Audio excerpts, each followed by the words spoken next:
San Diego, it's time to fire it up. From the beaches to the ballparks, from the Gaslamp to North County, no one knows America's finest city like he does. You can't just punt on a Manny Machado prime year. He's a fourth-generation San Diegan, born and raised in the heart of this community.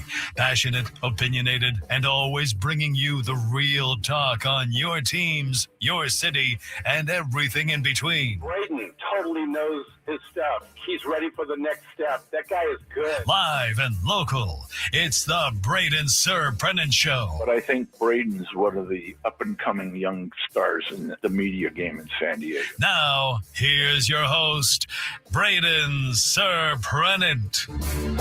What's up, San Diego? And a happy Friday to everybody out there in America's finest city. He's Frank Marchese. I'm Braden Surprenant. This is the Braden Surprenant Show, live and local each and every day from 10 to 2 on San Diego's #1 sports station, 97.3 The Fan. Did you put Foul Out Friday on the YouTube link today? No. How did everybody know it was a Foul Out Friday? Did you tweet something out? You were talking about that off air. I saw it in there. I'm like, I thought you came up with that, and I was like, "Well, that's interesting." I'm like, how did they know about this? I'm like, it's Friday. Like, I didn't think that was a big secret. Foul Out Friday. Yeah, I saw it in the chat, and then I said it. Yeah, that's why that seemed like such a coincidence. Foul Out Friday, more like a full packed Friday. We got a lot to talk about today in the sports world.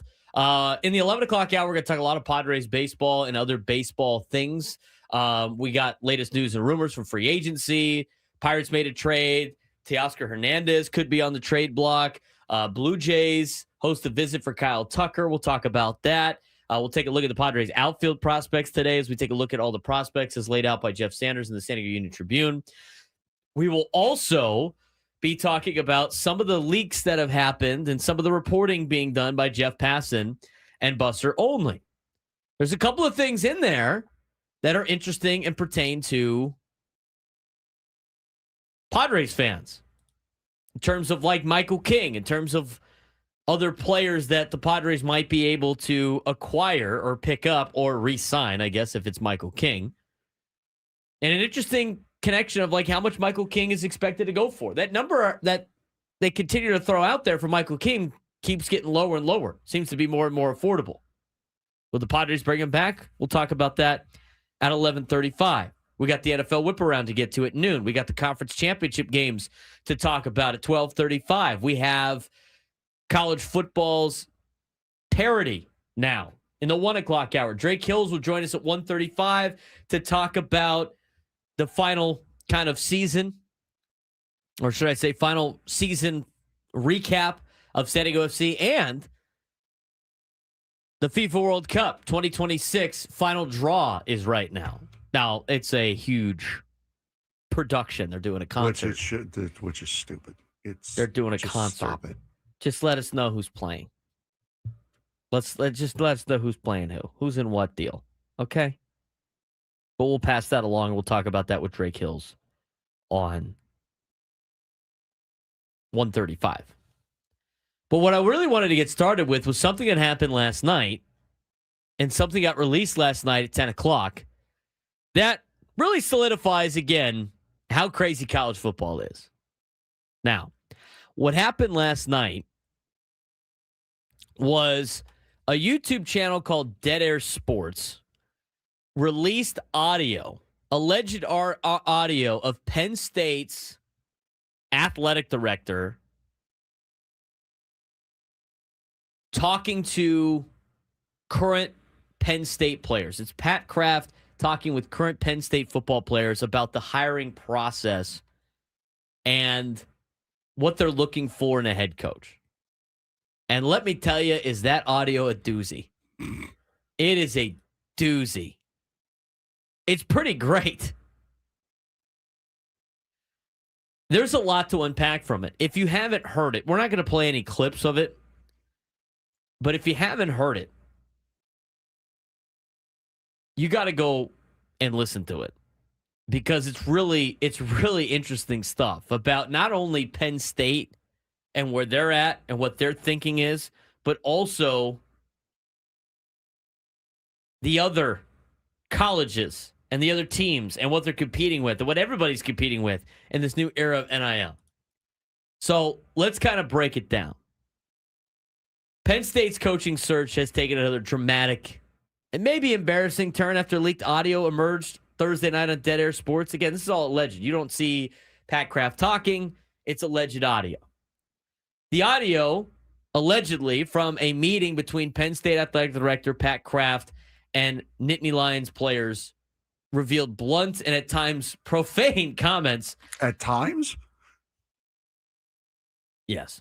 The whole bleeping thing was a bleeping bleep bleep. That's At times. At times. Comments about their ongoing coaching search, NIL strategy, geography and recruiting issues, and other Big Ten programs.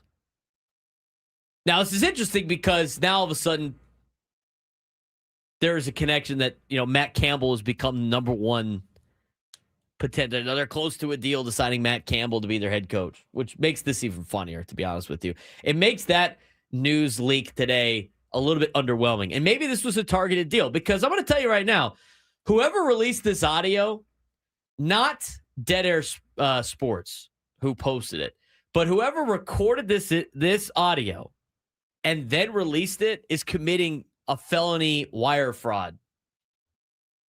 Not wire fraud, wiretapping. Felony wiretapping. They're breaking the law big time. They're committing a felony. So who knows how this is going to play out because this got released 10 hours ago.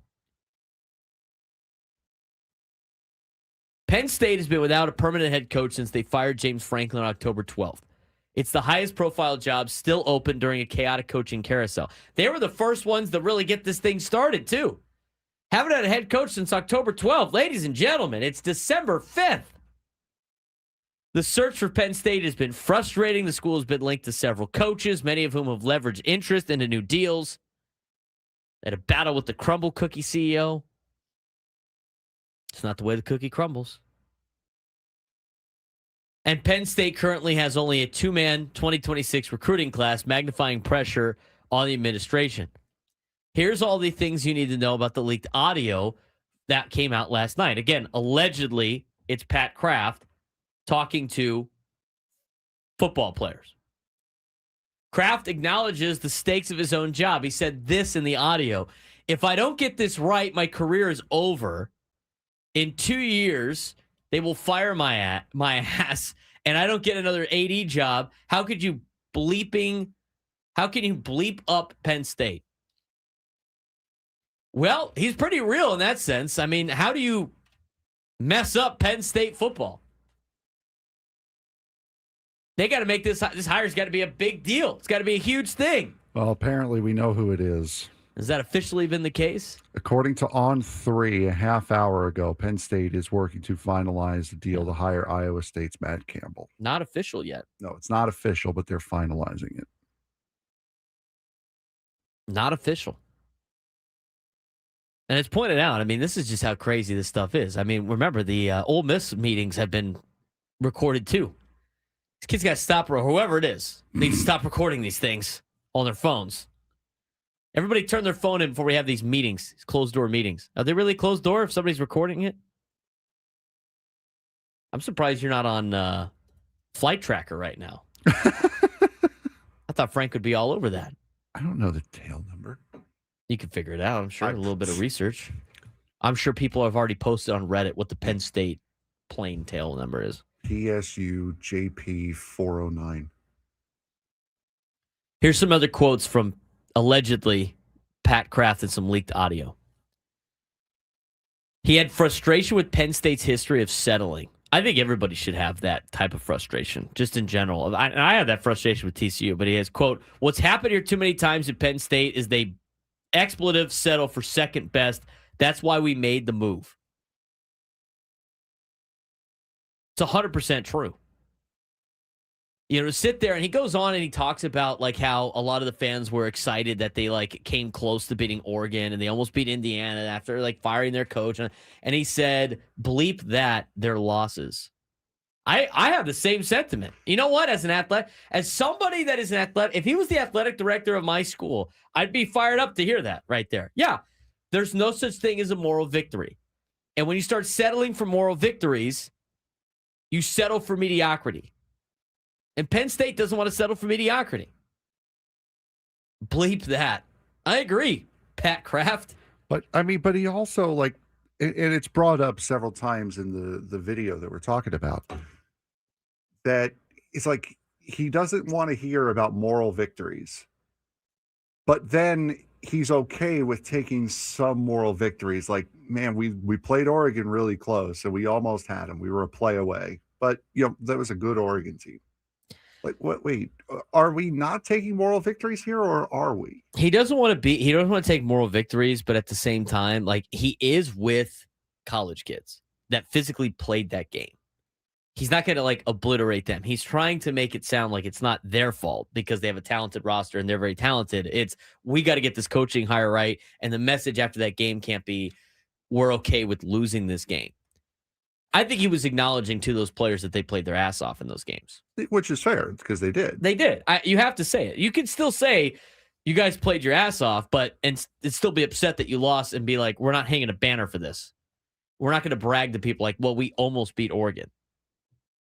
That's not something to brag about. So I see where Pat Kraft is on there. I know the guy on Dead Air Sports is trying to make a big deal out of that. I personally disagree. I think the point came across, and then eventually, I mean, you are talking to 18 to 20-something-year-old kids about their performance as they try to find a new head coach. The other thing that I thought was interesting was some of the, challenges the NIL, as well as like what he talks about other programs. I'm going to tell you right now, all my Oregon fans out there, Derek in La Mesa, Drake, who's going to come on the show. You got to listen to this audio just to hear how triggered Pat Kraft is about Oregon football. I mean, he hates Oregon. Hates them. He hates Oregon. I mean, absolutely hates that program. You can, by everything he says, he continues to take shots at Oregon. Again, it's all alleged audio. He goes, I think Oregon are frauds. Have you all been to Oregon? Ain't bleep going on. It's a bunch of bleeping weirdos.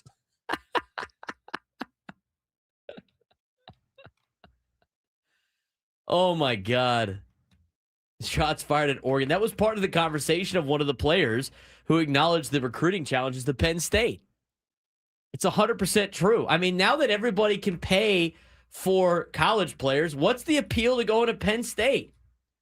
One of the players in that released audio, one of the players goes, biggest reason players do not want to come here is we're in the middle of nowhere. He talked about, and he goes on to say in this audio clip, again, you go find it on Dead Air Sports. It is just the gift that keeps on giving. He talks about, he's like, I just had guys on a recruiting trip here, and the whole time they go, what do we do here? There's nothing to do here. He said and he's like, honestly, there is nothing to do here. Pat Kraft agrees. But he also says that is something our fans don't understand here at Penn State. They ain't nothing to do here. And kids don't want to live in the middle of nowhere. So he was then asking, like, what do we do? So that's part of the conversation. Like, what do we do to flip that? How do we change a recruiting pitch? How do we get kids to come to this school? When he said they have the 4th highest paid teams in the country. He took more shots at Michigan. This was funny. Michigan bleeping stinks. Bleeping joke. Cheated their bleep off. Oregon's quarterback was shaking in overtime when he was talking about Oregon again. Yes. Pat Kraft goes on to say that Penn State's current roster is, quote, one of the highest paid in the country, but says money allocation is the real issue. He talked about Texas Tech. He said Texas Tech is at $40 million. Their roster costs $40 million thanks to that single billionaire. He keeps dropping money on the program. He's like, it's bleeping stupid. There was another thing about that was they were saying how Penn State they have a $40 million roster. Texas Tech has $40 million in scholarship players only. Penn State has it spread throughout the entire 85-man roster, which that's also an interesting way to have it split. Yeah, they're spending a lot of money. Like Texas Tech's not giving everybody money. Yeah. The other thing, too, and I thought was interesting, and again, it's about Oregon. He's talking about Oregon, and I wouldn't be surprised about this. He said Oregon and Ohio State. Again, this is all alleged on the audio. Go back and listen to it. It's phenomenal. He's talking about Oregon and Ohio State. He said the way that they get some of their NIL money back is if you're late to class, you pay a $10,000 fine. Mm-hmm. I'm sure there's other fines that they do at those schools, if that's the case. Again, this is just him talking to a bunch of players, and who knows how much of this is legit or not. But I find it interesting that he brought that up too. He's like, you know, Oregon, like Oregon, they get some of their NIL money back by putting out fines. I think that's a great idea, by the way. You want to get kids to go to class? Fines. Yeah. You want to get them to play well? Fines. I mean, maybe that's why Ohio State and Oregon are kicking ass. They talked a little bit more about like the recruiting at Ohio State and why they've been so good at getting receivers and, you know, kind of the messaging and stuff like that. And apparently this is all before they were going to talk to Terry. What's his last name? Their interim head coach. Terry Smith, I believe. I think it's Terry Smith. All before they were going to ask it because he wanted to interview for the job. Yeah, it's Terry Smith. Terry Smith. But the college football landscape. Terry Smith might land himself a job here by doing what he's done at Penn State, because they're talking, On3 is reporting that Memphis and UConn are both looking at him. Yeah, he'll get another coaching job. These guys all get other coaching jobs. Oh, no, I'm just saying, like, instead of like him going back to his role, which why would you want to do that after you've been the head coach somewhere and the kids back you more than they back the head coach coming in? He might be gone. So you might lose not just James Franklin, but you might lose somebody who the kids respect. Yeah, at this point, I mean, but here's the thing. It's like they have messed this up so much. And the question is, and we're going to ask it as we go to break, the audio is just phenomenal. I think the inside look at college football with some of the money that's getting played out and fines and all this other stuff that is allegedly is going on, according to Pat Kraft. But I mean, the biggest takeaway I got out of that was Texas Tech spending $40 million on the roster. If they're spending $40 million, what do you think all these other schools are spending? Mm-hmm. You know, Penn State says they have a top 4 roster. Wow. Top 4 roster. Best team money can buy. 6-6, huh? They kept talking about all the talent that they had, and they got to make the right choice. But they're now down to Matt Campbell, who might be the head coach of Penn State. He's like their 8th or 9th choice on this list. And there's so much to unpack on that. I mean, you want to take moral victories, and we can't settle for being second. You're settling for 8th in your head coaching hires. But here's the question that I asked, and I think I got to ask Penn State fans. I don't know how many we got. I know a lot of Penn State fans, and maybe I'll ask Frank. Did this leak help Penn State by showing fire from the athletic director, or does it embarrass the program even further? To me, I don't necessarily know it embarrasses the program, but I tell you what, Matt Campbell's a little bit underwhelming now after hearing the audio. We'll talk about it when we come back. We'll also break down some college football stuff at the 10:30 spot. At 11 o'clock, we dive into everything that's going on in baseball as we get started on a Friday on the Braden Surprenant Show. San Diego's #1 sports station, 97.3 The Fan.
We got the FIFA World Cup Final draw show on. What a crazy debacle that is. Team USA. There you go. No, this is all the plots, right? I think they're so just, like these are all the ones. Yeah, I think they're just going Here's over Mexico. who's. Oh, Spain. Okay. They already did Mexico. Oh, yeah, right, they're just reviewing who's in what pot right now. Oh my God. So I could do this before they're done in pot A. U.S., Mexico, Canada, Spain, Argentina, France, England, Brazil, Portugal, Netherlands, Belgium, Germany. That's all pot one. All right, we don't need to talk about all the pots. So they're announcing all the pots before they start like picking the little balls. Yes. There's 4 pots? Or how many? Okay, there's 4. So each one of so Aaron Judge is going to pick a thing out of the hat. Yes. And that when they seed. So Tom Brady is picking out of pot 1, which would be what they're going through right now. Shaq is picking out of pot 2. Arson Fudge has Arson Fudge has pot 3, and then Wayne Gretzky has pot 4. Well, that's fun. Which is going to be completed by teams that aren't officially in the World Cup yet. Right. Are they only going to pick the pot 1 first? Yeah, they'll go through and they'll see. Okay, and then they'll pick all the pot 2s, and they'll pick all the pot 3s. They'll pick all the pot 4s. Should be, yes. All right, well, that'll be fun. It's been on for 40 minutes, almost an hour now, and they have yet to announce any of the deals. They have a concert. They have all these famous people. They got all this stuff going on. I'm sure there's some. Here's the thing. This is why it appeals to San Diego is there's areas throughout the country where there's going to be training sites. And so I'm pretty sure we're going to get a team, a country or two to train here. I know Fort Worth's getting one because TCU keeps talking about it on all their social media accounts.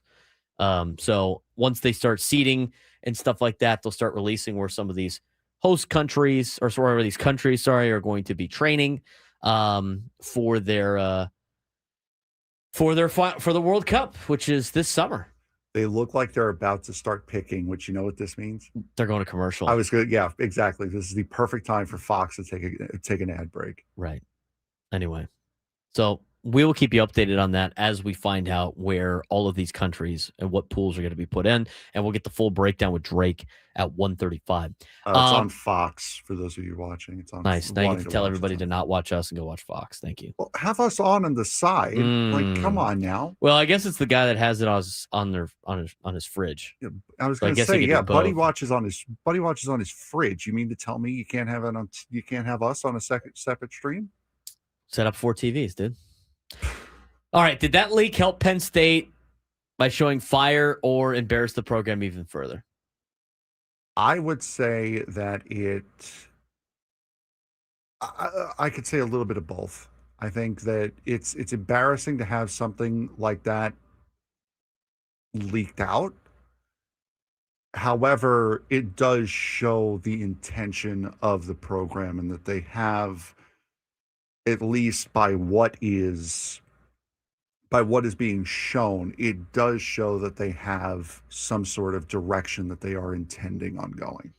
To me, like, I think I agree with you in the sense of like that information getting out is embarrassing. Yeah, that's embarrassing regardless. I also think, and somebody over there is in a whole lot of trouble.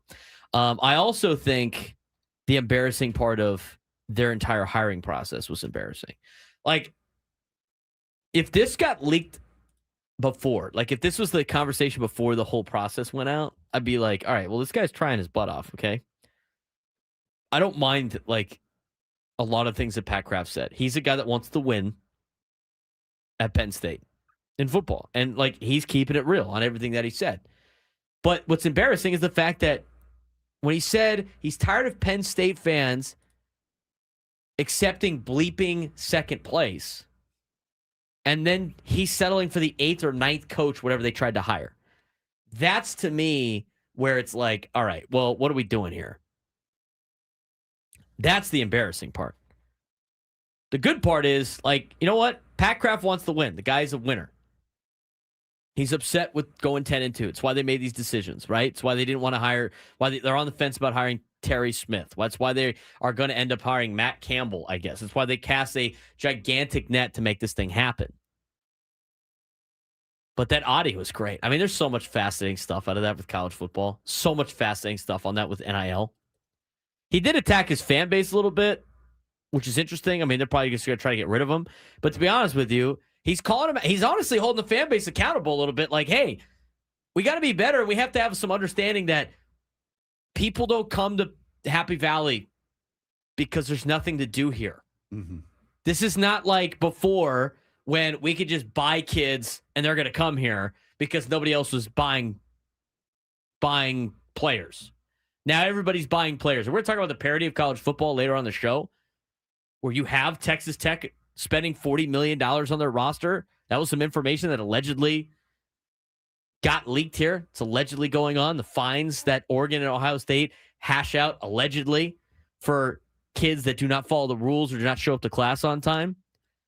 I think from that perspective, Frank, the inside look at all the other programs and what's going on behind the scenes in college football honestly was more appealing to me than the whole Penn State, we got to hire a new coach saga. Well, yeah, especially if you're not a Penn State fan, you're, of course, going to be more interested in what is going on, like, nationally and how it affects college football as a whole. But it was just the whole conversation was interesting. I mean, the fact that you hear after playing Alabama, you've got Birmingham a half hour away and you're going to party in Birmingham. There's not much to do around College Station, which, I mean, you're allegedly there for school. I understand that you need to have, there's some things that you have to have some sort of outlet.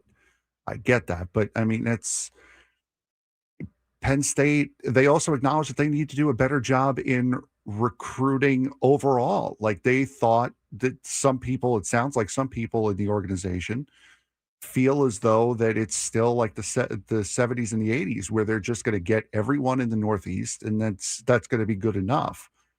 And they express that they need to start recruiting more nationally instead of just relying on the Northeastern corridor. The other thing I thought was interesting in that particular case is how much he bleeped on the Virginia Tech kids that were Penn State commits. Yeah, it's like that are now going to Virginia Tech. That was another thing he that took got me. so many shots at James Franklin and all the kids that they were expecting. He's like, none of those kids are good. They're not even like top 150 players. Yeah, like, exactly. They're not top 150 players. They're not helping you guys. He literally said that in the thing. They're like, they're not going to help any of you guys. They're not very good. They were going there. They were committed to Penn State. What do you mean? Are you admitting that you're not recruiting the best players you can? What is that? They're like, oh, they're not very good anyway. Yeah, they're not good anyway. Okay, they were good enough to come here a couple months ago. Yeah, you were all on board about. Like, what is this? In September. It's just great audio. I love everything about it. It was just, I you know what? I might have to listen to it again. That drove me nuts. I'm like, wait a second. They were good enough a month ago, but now they're god awful and they weren't helping us win a national championship. He contradicted himself a lot in that thing, but I thought the biggest takeaway was the college football, like just what's going on in college football. And there's a lot of stuff that happens that we all assume that is happening, but it was a good, look behind the curtain to see the Wizard of Oz. Yeah. And everything that's happening behind college football. I mean, as somebody now you said it, like as a non-Penn State fan, how do you view this? Well, I view this as a, from a TCU perspective, right? Because I'm a TCU fan. I look at $40 million for Texas Tech and be like, I hope we're paying up to that level. I know that we, as a school at TCU, raised $100 million for all of our athletes. Now, whether or not $40 million is going to football is a different story. If they're trying to keep it equal, that's another different story. But you look at Texas Tech. Texas Tech spent $40 million on the roster, and guess what? They're going to be in the playoff. And they're probably going to be the Big 12 champion. Like, it leads to some of the parity. But then you look at it from a perspective of San Diego State, and you're not even playing the same game. Yeah, you're not even in the same league. It's like you're playing a different sport than these guys. And there's nothing San Diego State can do about it. We look at San Diego State football, and it's like, what are we doing here? You look at some of the group of 5 schools with this, and this is why you got to put in these rules. It's like that's the whole salary cap thing with the Dodgers. I mean, how does San Diego State compete with Texas Tech when they're in they're in the same division? Texas Tech spent $40 million on their roster. How much did San Diego State spend on their football roster? Probably like $4 million? $2 to $4 million? I mean, their basketball team gets around $2.5 million. Texas Tech is spending $40 million. How much do you think Texas is spending? I mean, Pat Kraft goes in that entire thing, and there's clips of him talking about Texas and how everybody on their team has a scholarship, and they're all getting NIL money, and they gave Arch Manning $5 million. That's all, again, allegedly, according to the alleged Pat Kraft audio that we heard last night. It's like you're playing a different sport than these schools. Everybody wanted to pay the players. It's not fair. Okay, well, now you're paying them, and now you're getting a little bit of parity, but at the same time, I mean, there are schools that cannot even come close to competing with that. I mean, if you want San Diego State to be the best that they could be, you want to have anybody in town to really care about them, they have to be in a conversation to make the playoff.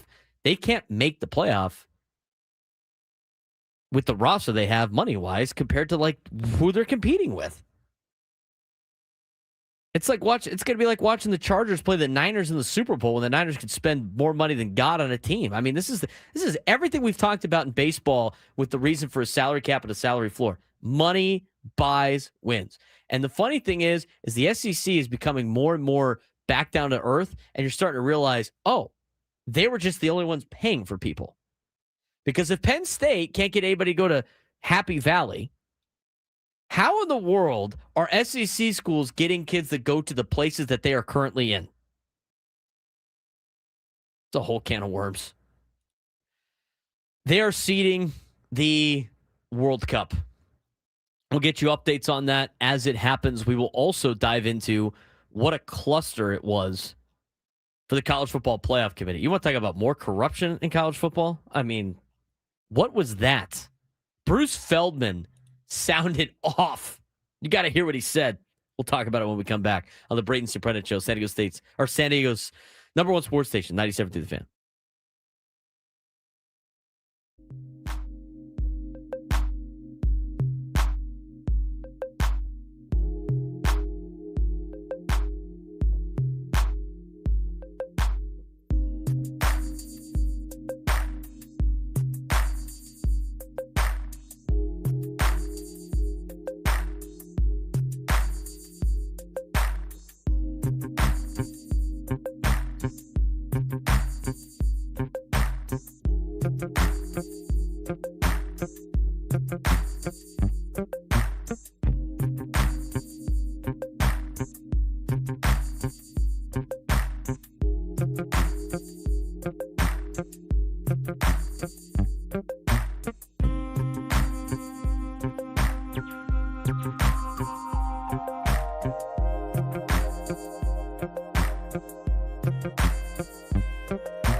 August on 97 through the Fan. Join us on the David P. Shapiro Fan Hotline. David P. Shapiro, criminal defense attorneys helping good people regain control of their future. When charged with a crime since 2010, visit davidpshapirolaw.com. We got the first two pots have been officially seeded in the World Cup draw today. They're drawing all of the groups for World Cup play, which will be in summer of 2026 here in the United States, Canada, and Mexico. The United States is in Group D, and Australia will be in Group D so far. But as you take a look, Frank, real quick, before we get to some phone calls and back to the college football conversation, got a couple groups that are looking very competitive right now. So right now it's looking like Mexico is going to play the opening game of the World Cup. And I believe, I'm not 100% sure, but I believe that one in the group will play 3 and then 2 will play 4 in the opening match. If that is the case, Mexico will play South Korea in the opening match of the World Cup. Canada has Switzerland in their group. They're in the 4 spot. Brazil, Morocco, that's 1 and 2. The U.S. would play Australia in their opening matchup. Germany, Ecuador, Netherlands, Japan, that's Group F. That is looking like it's going to be a very tough group. Belgium, Iran is in Group G. Group H, which is for me leading the group of death category already, Spain, Uruguay. Group I is France and Senegal. Argentina, Austria. Group J, Group K is Portugal, Colombia, and then Group L is England, Croatia, which just makes me so happy because England thinks it's their God-given right to win this tournament every year. So just give them the toughest group.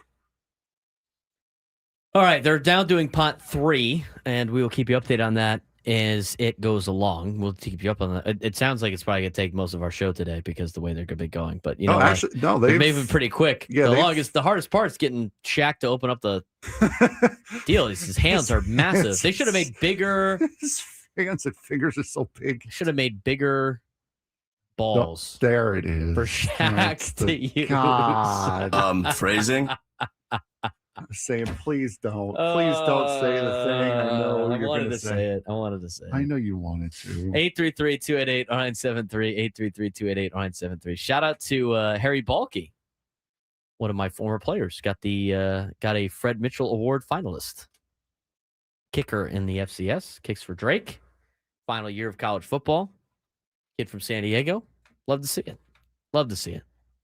Harry jumped into our YouTube chat not too long ago when they beat USD on the game-winning field goal. Yes. He's just to stir the pot a little bit. Did you guys see that? Yes. Did you guys see the USD game on Saturday? I did, Harry. Nice kick, dude. Rod fell on the show. Oh, come on. No, I tried to stop him. I didn't say it. I tried to stop him because I knew he was going to say it. You know, this is the best time of the year for radio and Christmas. You want to know why? Because you can go back and watch the Saturday Night Live Sweaty Balls deal. It's a great skit from Saturday Night Live with what's his name? Alec Baldwin. Alec Baldwin. Sweaty Balls. It's good stuff. All right, let's get to the phones, and then we'll talk about what Bruce Feldman said. Bruce Feldman, he lit into the College Football Playoff Committee. It's you know what? It's a breath of fresh air that the national media is finally going like, hey, what's going on? It's about time. And that's why I said what I said. I believe it was off air the other day. Is do they, knowing that this is not going to be the official tournament, do they just make up whatever nonsense just to get some sort of reaction and get people talking about it? Yes. The college football playoff is a joke. It was a joke in 2014. I said it. I said it in 2014. Everybody laughed. Oh, you're just being biased. Well, you know what? It's not fun, is it, anymore? It's not fun anymore, is it? No, Football's not fun anymore, not is even it? a little bit. Not even a little bit. Not fun, sir. No, it's not. Oh, I didn't realize we had a San Diego representative on TCU women's soccer team. Kayla Martinez. Shout out to her. There you go. They played today. By the way, and I know Ron LeMace is the Kansas State guy. We're going to get to him in a second. Why does Kansas City get to host all these national championships? They're hosting the women's soccer national championship and the women's volleyball national championship this year. It's snowing in Kansas City right now. They're going to have to play in the snow. That's cool. For the Final Four. Why? Because why not? Why can't you put Make it's it the fun. championship? You should have it on the most neutral site possible. Let the kids Why have are some they playing fun. in the snow? Let the that kids have changes some the fun. dynamics of the game of soccer. Let the kids have Playing some in fun. the snow. I'm going to make you cover the event in the snow. Okay. You say that like it bothers me. Snow Like, sucks. no, it does not. Snow's Stop it. cool for like a day. Dealing with snow sucks. Stop being a child. No, I'm from Southern California. I don't need snow. I can go visit snow in the mountains and then come home. I don't have to live in the snow. Shoveling snow, dealing with snow, having to put a bunch of layers on to go outside and then like sweat you know what off in the car, and then you get to the place, you take all like gear off. I mean, like you do that every day. I will admit. That sounds miserable. I'll admit something right now. When I agree, you Gonzo. are, It's cool for a day. When you are in downtown Manhattan and your car gets snowed in by a snowplow, Mm-hmm. and you do not have a shovel to get your car out, and you have to resort to using your brand new leather gloves that you just got. Yeah, it does kind of suck. Yeah, it's not great. It's not great. Not something I would like to willingly sign up for. But you know what? It's cool for a day. It's cool for a vacation for like a week or something. And then it's like, oh, look how pretty this is. I don't have to shovel it. It's great. 833-288-0973, 833-288-0973. Ron and La Mesa, you're on the Braden Surprenant Show. What's going on, Ron? Frank, I'm so impressed you've been to Manhattan. Yeah, when it snows there, it sucks. I worked K-State in comes Manhattan. down He's talking about the Little Apple, Frank. He's talking about Manhattan, Kansas. Oh, The real Manhattan, huh? Come on, look, Frank. I worked on, there. Frank. What do you mean? He didn't work in the Little Apple. Yeah, well, I had to give my shot in there. The reason they're in Kansas City, Braden, because it's in the middle of the country, and all those small college sports can't afford to go East Coast to West Coast. At least that's what they used to tell us when I lived out there. Now, moving right along, let's talk about bowling balls. Chris Kleinman, what a dude. The guy saw the writing on the wall. Everybody was going after Colin Klein, the OC at Texas A&M. He's a demigod at Kansas State. So, of course, they had to bring him in as head coach, and Kleinman stepped aside, seeing the writing on the wall. That's how you take care of a university, not go on some secret website and bitch to your players about how much they suck. But anyway, that's K-State stuff. Shoveling snow, Frank, sucks. That's why I moved out here 32 years ago. I don't miss it. My son's pitching at a little school out in Kansas City now. He sent me a picture this morning with about 2 feet of snow, and all I can say to him, sucks for you, son. Have a great weekend, boys. Appreciate it, Ron. Hey, I don't mind the Matt Campbell hire for Penn State. I'm going to tell you why. Because now I don't have to worry about Matt Campbell anymore. We're the only team he can actually beat. Well, there you go. Thank God. Watch Penn State play TCU next year. That's not going to happen. And if that's the case, we'll win. So there it is. I was like, I immediately texted, what's his record against Iowa? Another school that Penn State can't beat ever. You know it's true. Yep. They can never beat Iowa. They finally beat them probably this year. Hey, you know what? Matt Campbell's won the last 2 years. How long has Matt Campbell been at Iowa State? I think it's been a while now. I do not know. I'm engrossed in this right now. This draw. He's a kid in a candy store with the draw. We almost done with pot 3. Yes, almost done with pot 3. They added Paraguay to the United States. Yeah, we'll get to that. Get to that in a second. He's been at Iowa State since 2016. He is 3-1, 2, 3, 4, 5. He's 3-6 against Iowa. Hey, man. That's the move. That's the move for Penn State that's going to put him over the top. Matt Campbell. Good for them. How do you feel if you're Matt Campbell, by the way? I mean, I guess you'll take the money and you get out of Ames. You get out of Ames, Iowa, and it's a better job. But at the same time, it's like I was your I don't know how much to hear for the players. I don't know how much better a gig it is getting out of Ames, Iowa, in the middle of nowhere to go into College Station in the middle of nowhere. Nowhere. He's their 8th choice. Well, 8th time's the charm, as they say. That's going to be the difference. That's like when you think about it from that perspective. James Franklin was winning 10 games a year. James Franklin was winning 10 games a year at Penn State. Couldn't beat Ohio State. Couldn't beat Michigan. Every once in a while, they'd get Michigan. But they ain't beating Michigan. They ain't beating Ohio State. They're going to whatever bowl game every single year. And the thing was, we're tired of settling for second place, so you bring in Matt Campbell, who I like. I like Matt Campbell as a coach. I think he's a good coach. But Matt Campbell is going to be the guy that is doing something that James Franklin has been unable to do. I mean, he's 5-5 in bowl games. He hasn't won a championship.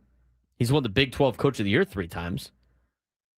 But you look at his records at Iowa State, they've been solid. But, I mean, this year they got off to a good start, and then they lost 4 straight games in the middle of the season. And if it wasn't for Sonny Dykes being incompetent, they would have lost 5 straight games in the middle of the season. They won the Pop-Tarts Bowl last year. He's won 3 bowl games there and has lost 3 bowl games. They've been to the Liberty Bowl, the Alamo Bowl, the Camping World Bowl, the Fiesta Bowl. That's a good one. They had a good year, went 9-3 in 2020. Does that year even count? Cheez-It Bowl, Liberty Bowl, Pop-Tarts Bowl.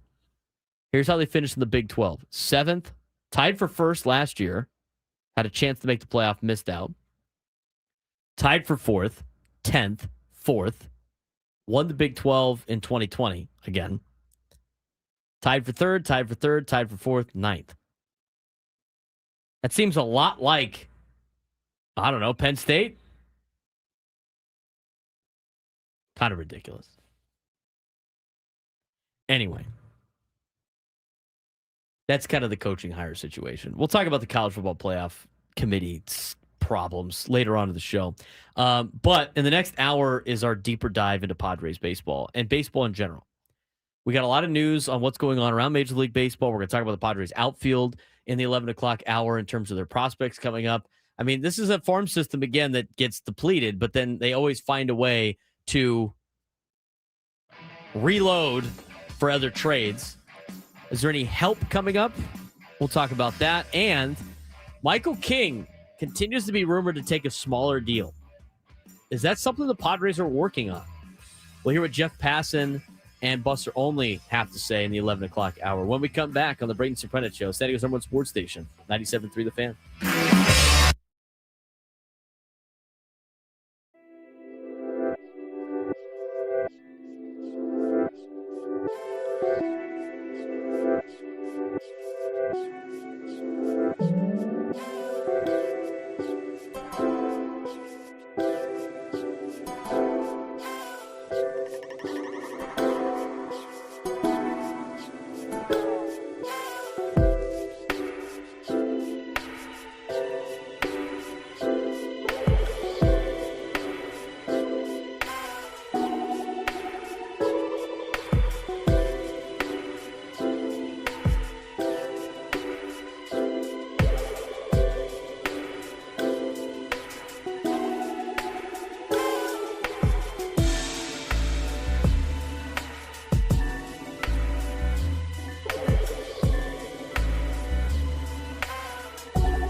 They're finalizing the World Cup groups with a couple more countries left. What is that? 1, 2, 3, 4, 5, 6. There's 6 countries on there, and then there's a bunch of the FIFA playoff groups that they're going to seed as well. When do those play exactly? Those will play in March. So some teams that are in the some of the countries that are in the playoffs are like Italy, Northern Ireland. What was it? Wales and who else? Bosnia. That's the Group B. That's the UEFA B A playoff, which would go. The winner of that would go to Group B. Sorry, I'm trying to pay attention to who's going where. So we're going to have that full breakdown for you later on the show. Drake Hills will join us at 1:35 talking about the World Cup and the seedings that they have. It is now time, as we do every day at 11 o'clock. And we try to give you as much baseball content as we possibly can during the offseason, but a slow offseason, especially right for the winter meeting. Like next week's going to be a little bit easier with the winter meetings. We're going to have Sam Levitt live out there at the winter meetings. He'll join us a couple of times next week to give us all the information he is hearing in Orlando at the winter meetings, and we'll probably get a little bit more news. And coming up later on this hour, there's a lot of information that Jeff Passan and Buster Olney passed along in terms of what they're hearing around the rumor mill, and some information about Michael King that we want to talk about. Might give the Padres an opportunity to potentially bring him back.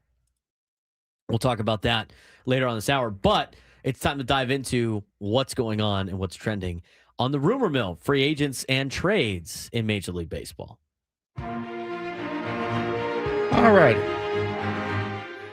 So while we get that going, Cabo Verde just went into Group H, if you want to get on that while I'm reading this. Going up the list here.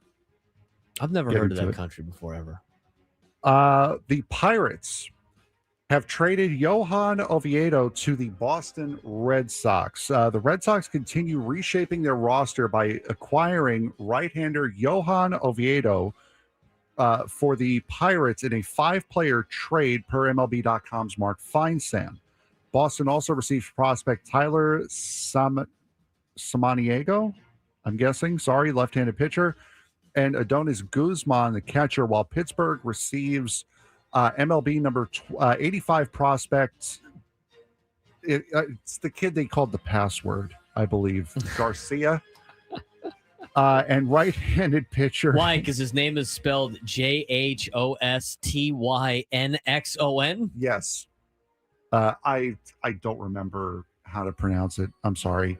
I'm not even going to hurt myself. It's the password. The password. And right-handed pitcher Jesus Travezo. Sure. Oviedo, under contract through 2027, has been effective while healthy, posting a 3.57 ERA in limited 2025 action after missing all of 2024 due to Tommy John surgery. The move follows Boston's earlier additions of Sonny Gray as the club continues to fortify its rotation. His name would be Joes Tinson. Jostinson Garcia. Jostinson Garcia. The pronunciation on Baseball Reference is capital JOES dash lowercase TIN dash lowercase SON. Jostinson. Okay. Jostinson. Just have a normal name. Jostinson. Jostinson Garcia. Jostinson Garcia. How about have a normal name? Let's try that. I mean, how about just spell it Jostinson? What's with the X's and the T's and the Y's and everything like that? It's the password. Jostinson. The password. All right. So, Red Sox get rotation ad. They're really, their rotation's actually getting pretty good right now.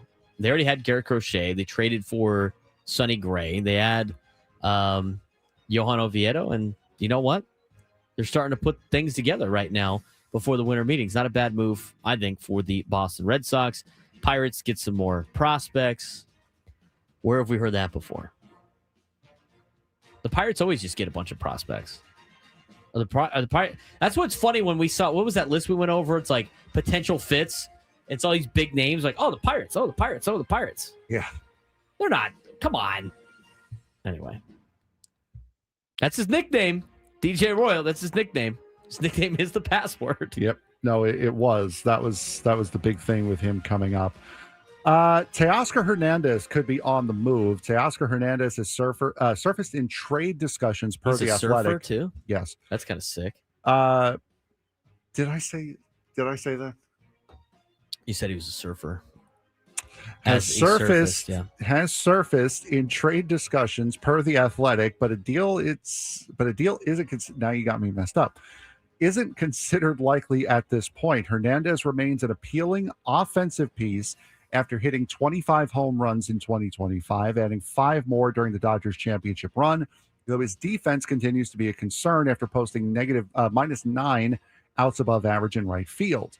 Even so, with few right-handed power bats available, teams may be willing to overlook the defensive issues. His contract salaries of $12 million in 2026 and $14.5 million in 27, with deferred money and a conditional 2028 option, is complicated, but it's not expected to be a major obstacle for clubs who are interested. I'm curious to see why Teoscar Hernandez would be traded. Was he trying to save some money?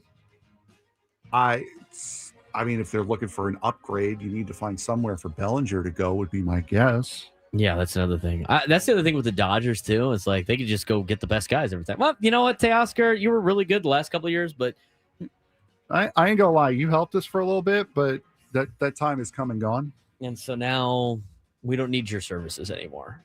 The Dodgers do that a lot. They don't really keep guys around anymore if they don't think that they can help the team out. So he's not great in the field. He was a disaster last year in the field for the Dodgers. So he's got some options in there too, and the deferred money. And the deferred money is interesting.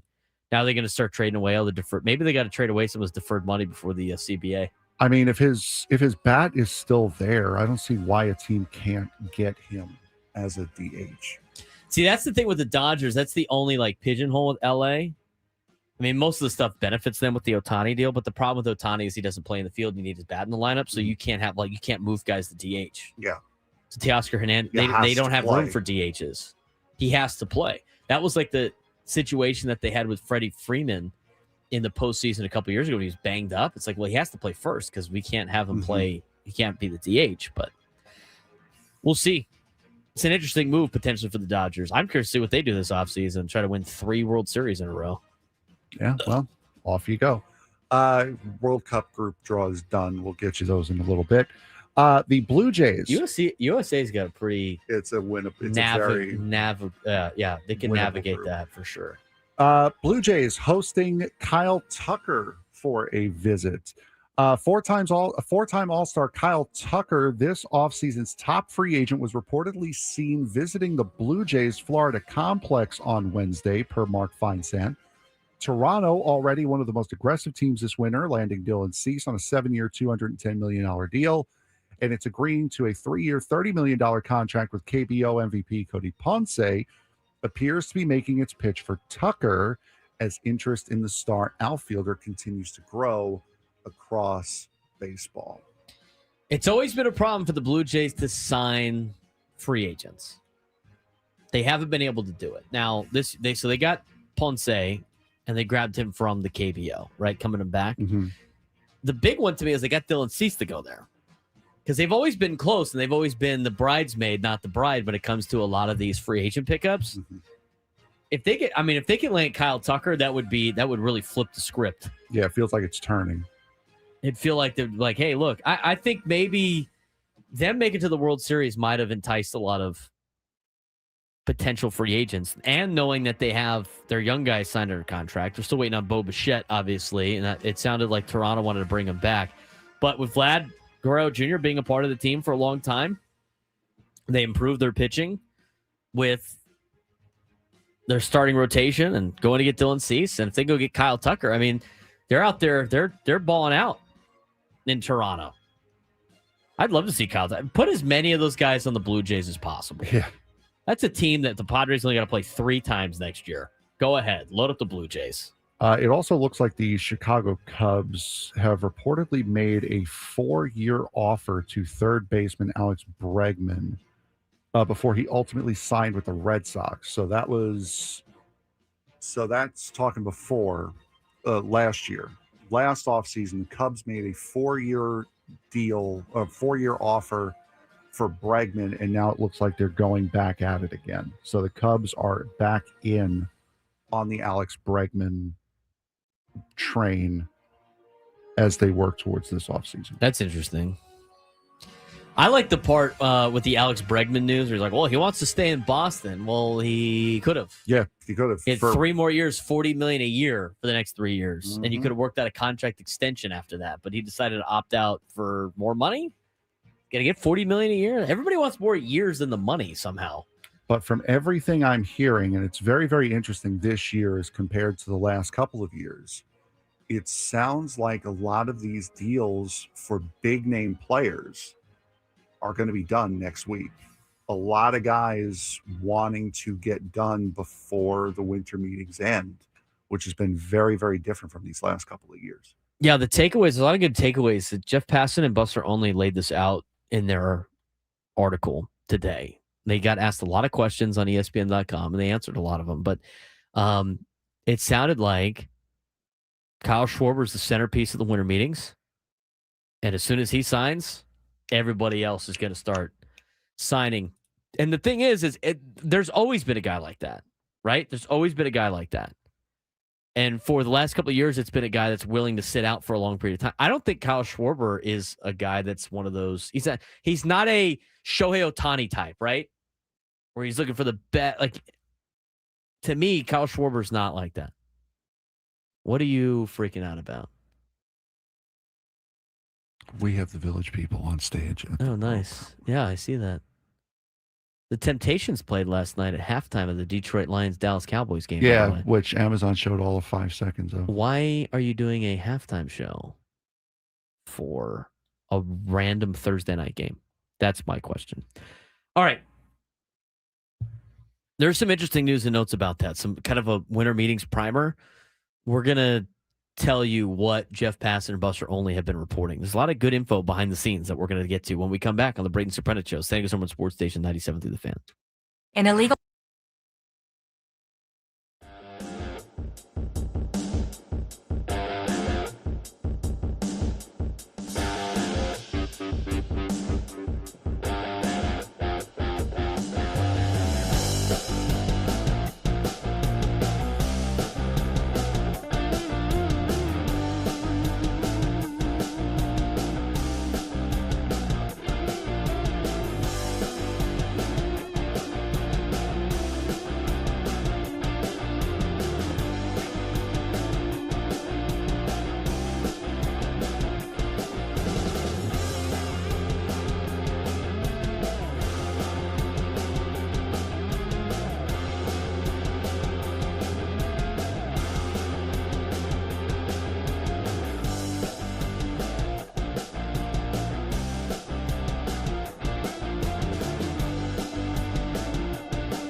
Remember to listen at 1 o'clock for us to announce today's biggest fan for a chance to qualify for a night in our Odyssey Suite at a future Padres game with all the fan staff. Register your name at 97thfansd.com/biggest fan in order to potentially have your name called. Interesting article today by Jeff Passan and Buster Only that lays out some of the news and notes around Major League Baseball, but also what they're hearing on a couple of things going into the winter meetings.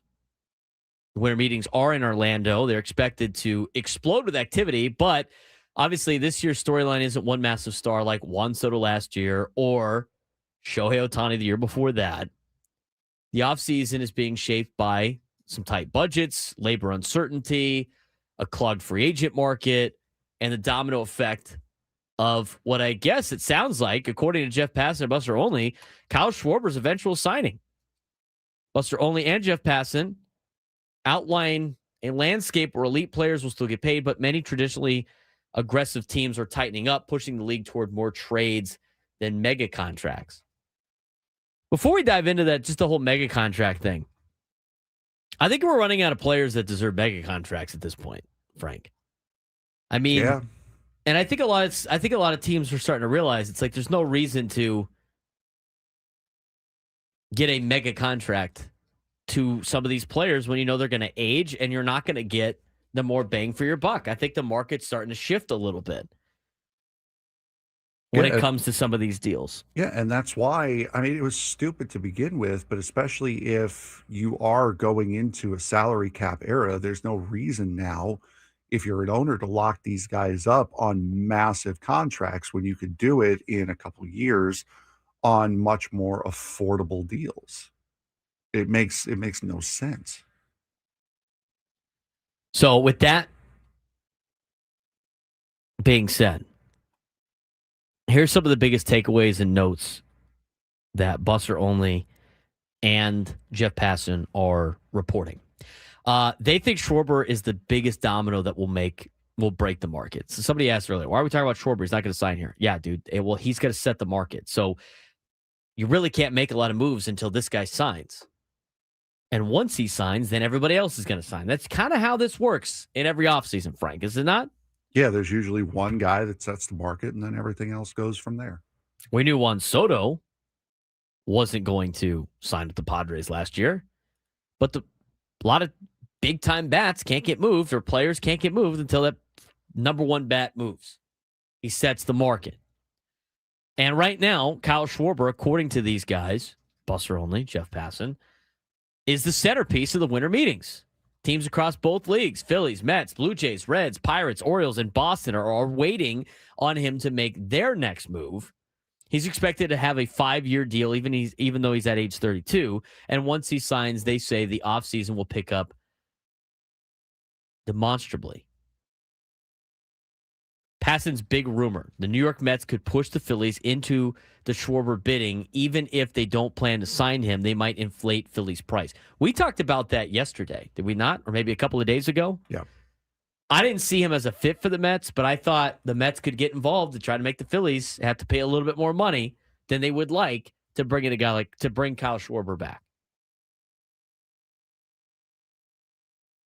So I think there might be some of that being played in this particular deal as well.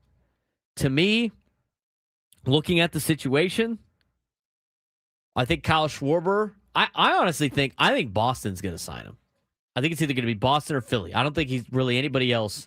I know the close to home with the Reds. I just don't see Kyle Schwarber signing with Cincinnati. And so to me, it's the Red Sox or the Phillies if I had to pick. I'm leaning more towards the Red Sox making that move, Frank. I would too. If anyone, that's kind of the way we had said it the other day, was if it's not the Phillies, it'll be the Red Sox. The Mets will be after that. And then I think there's really only 3 teams in on Schwarber. So that was one of the big takeaways. Another big takeaway that Buster Only and Jeff Passan talked about was the market is tighter than usual.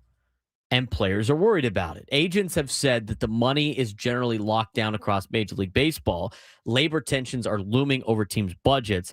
The Blue Jays may be one of the few teams willing to spend. Pirates, Marlins, and A's want to look aggressive publicly. Did we not say that? Did we not call that a couple of days ago? Yes, we did. they're being linked to all of these players because they want to look like they're trying, but they don't actually want to spend the money. It's great that that's now getting somewhat reported. They're just saying they want to look in the public eye like they're trying. That's exactly what the plan is for the Pirates and the Marlins and who else did they name? The A's. Yeah, the A's. The A's might actually sign somebody just because they have to be appealing to Las Vegas. Oh, hey, look at this brand new team we have. Ha ha ha.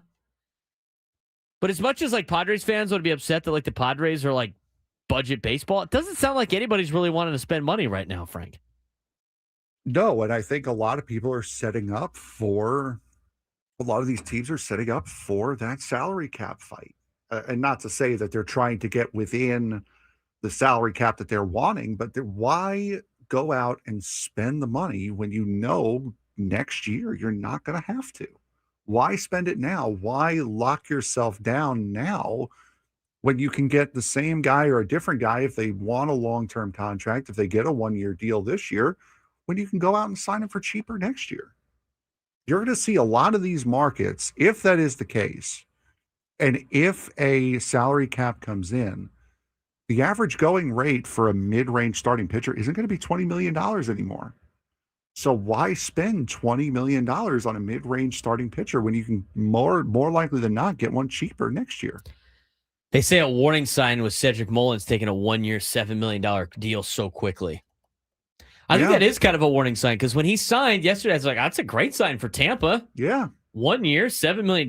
I can't believe he signed so fast. And what they put in this particular article, they suggest that mid-tier players are fear losing their seat in a game of musical chairs. It's not the Padres are returning to the budget baseball days. It's the entire league is doing this. Correct. Ramping up and getting ready for what they want to have happen next year, which is a salary cap and salary floor. This is a league-wide thing. This isn't just the team. This isn't just one team. Do we think, well, with the owners right now with the salary cap and salary floor, if I'm the players, right? I mean, to me, wouldn't you want to get to free agency faster then, right? When you're young, so you become more valuable. Yes. I'm curious to see if they negotiate the whole, and the arbitration, control, because you got 3 years of control and then they get arbitration. Mm-hmm. I almost feel like you should have. Like if I'm the players, I'm trying to get that number down. I'd take a year off of each end. I'd say 2 years of control and 2 years of arbitration. I still think I would, if I'm the players, I want more than that. I mean, the players are going to be clawing and fighting to not have a salary cap or a salary floor. If that is the case, they're going to have to get something very lucrative. 2 years of control, 1 of arbitration. Yeah, time and half. I think that's probably the best. I think you get 3 years of total control. And Before however you want. So 3 years of team control and no your rookie arbitration. deal's like 3 years, right? Yeah. That's what it needs to be. That's fair. 4 years max. And your clock ticks as soon as you get brought up to Major League Baseball. And there needs to be incentives to bring guys up to Major League Baseball. There are. Well, they need to be more, right? Like, because I'm thinking from a standpoint of like the players need to get something out of this if they're so worried about the salary. Because the owners are going to get the salary cap and the salary. There are incentives for the teams to bring players up and keep them up. That's what I'm saying. I don't think those are enough for them to be like, is this worth burning a year? It's like the same thing with like redshirting in college. Mm-hmm. Is this worth burning a year when we can have another year of this guy later in development? Like, I don't think the rules that they have in place for the incentives to get guys up to the major league level, those to me are working for the current rules. I don't think they work for the future rules. But I think you could throw something in there where if you bring a guy up and he wins, if he is a finalist or he gets votes for a Rookie of the Year award, maybe you get an extra year of art. Maybe you get to pick up a club option on the contract of the rookie deal. It's almost like those deals with like in the NFL and the rookie deals. You can opt into the 5th year of some of those draft picks or something to lay out. But I think that might be coming too to Major League Baseball. I mean, the players got to get creative with trying to find something that they like that they want back, because this is going to get kind of crazy. So I think the warning signs are there as well. Now, who's going to be the first guy to move and who's coming after that? Jeff Passan and Buster Olney lay out what they think is going to happen with the hitting market, and there's some stuff in the pitching market that affects the Padres. We'll talk about that when we come back on the Braden Surprenant Show, San Diego's number one sports station, 97.3 The Fan.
We got tickets to Zach Bryan to give away today.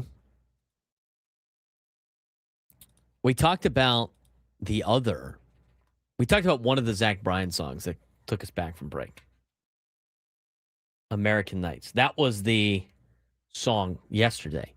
And at the end, there was another song that came on that was part of our rejoiner music. That song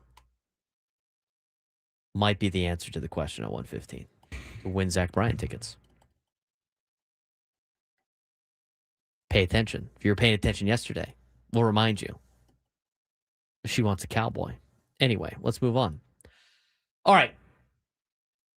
A lot to unpack from the Jeff Passan and Buster Only article today.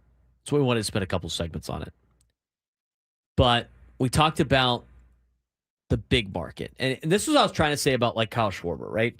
Like Kyle Schwarber, would you put him in the same conversation in terms of like face of franchise changing player? Like a Juan Soto, like a Shohei Ohtani, like Manny Machado and Bryce Harper. I mean, think about all of the deals, right? Like think about all of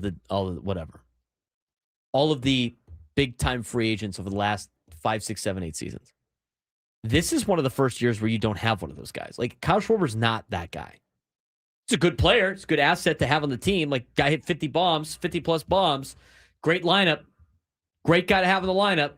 You know, Kyle Tucker, kind of the same, but this is not a massive free agent class where it's like, oh my God, this guy's going to have to wait. He's going to fly around. And it's not like a big recruiting trip. Yeah. Which makes me feel like it's going to move things a lot faster than the winter meetings. The winter meetings to me, I think is going to go by. I think there's going to be a lot of people signing in the winter meetings. I think, and a lot of the problems, or should I say concerns that players have that have been laid out by Buster Only and Jeff Passan in their article are a lot of signs. And I think, and I agree with them, Cedric Mullins taking a 1-year, $7 million deal so fast into free agency is a warning sign to what the market could be.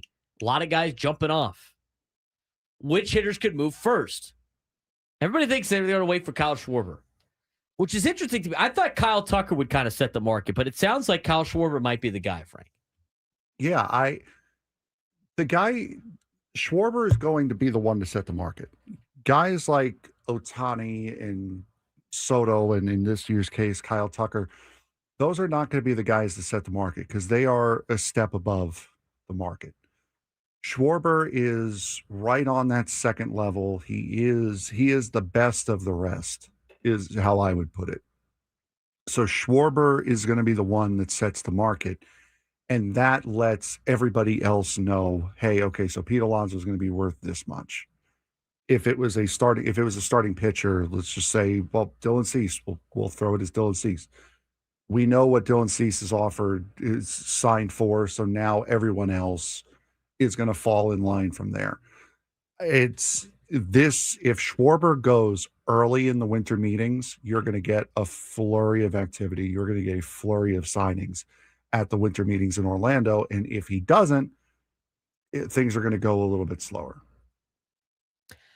The other players that are on this list. So they said Kyle Tucker could jump early if Toronto pushes a $400+ million offer, but they have put in this article multiple times. It's not a winter to wait it out. I think we're going to get a lot of signings during the winter meetings. And then yes. I think once Schwarber and Tucker sign, you're going to see guys like Jorge Polanco sign, JT Realmuto, Hassan Kim. Right. But like I said, Tucker and Bregman are a step above everyone else. So they're not on the same time frame as a Pete Alonso or a Hassan Kim or a Jorge Polanco or whoever else. Those guys are going to take their time and they're going to do what they're going to do. They're going to go through the courtship process. They're going to do all that. It's Schwarber and everyone below him that are waiting on it's everyone below Schwarber who's waiting on Schwarber to sign.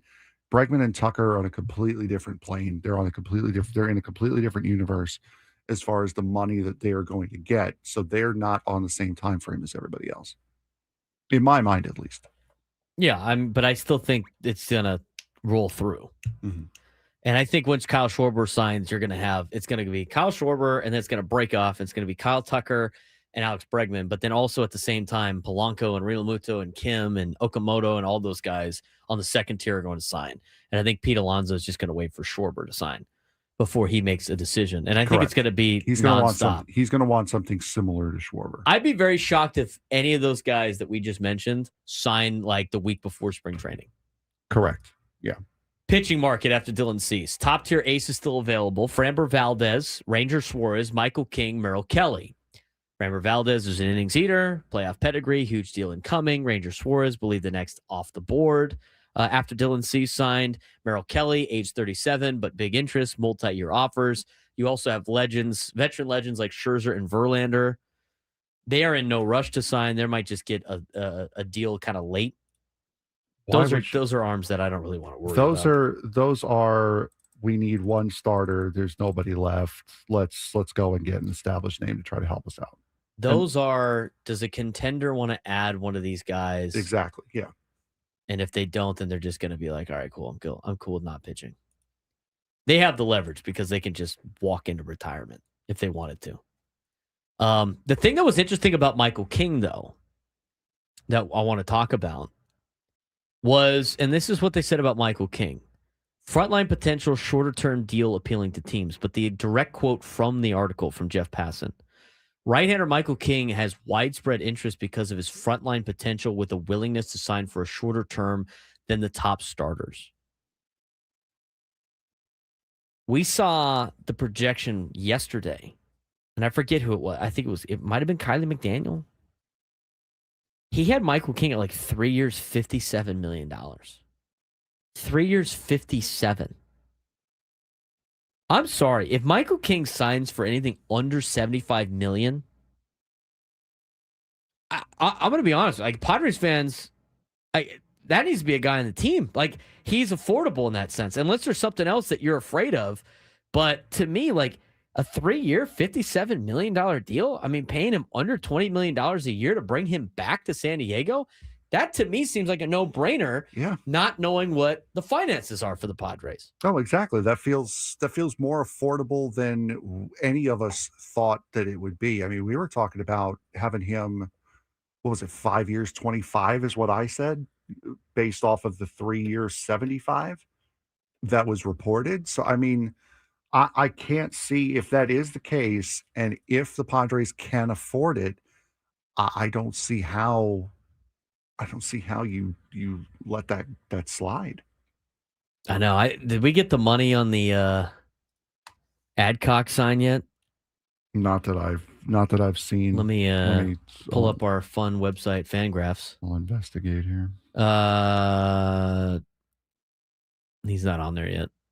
He did sign a major league deal, though. I would imagine it's probably super cheap. Yeah, no, I haven't seen anything from. I'm looking at Casabell's article from yesterday. He hasn't updated it. There's no money number in here. I look at so Jeff Passan and Buster earlier saying the hitters market's going to move fast. The starting pitcher market might move fast, and then the relief market might be moving slow. There's a flood of relievers on the market. There's more than 100 available arms in the bullpen arms. This is why, again, we continue to say, if you make Mason Miller a starting pitcher, you have options to replace the bullpen, Frank. There's over 100 arms available in the bullpen. I mean, they just signed Ty Adcock for probably league minimum. I don't know what the deal is yet. I don't know what the contract is, but they just signed him. He throws close to 100 miles an hour. He's one of those guys.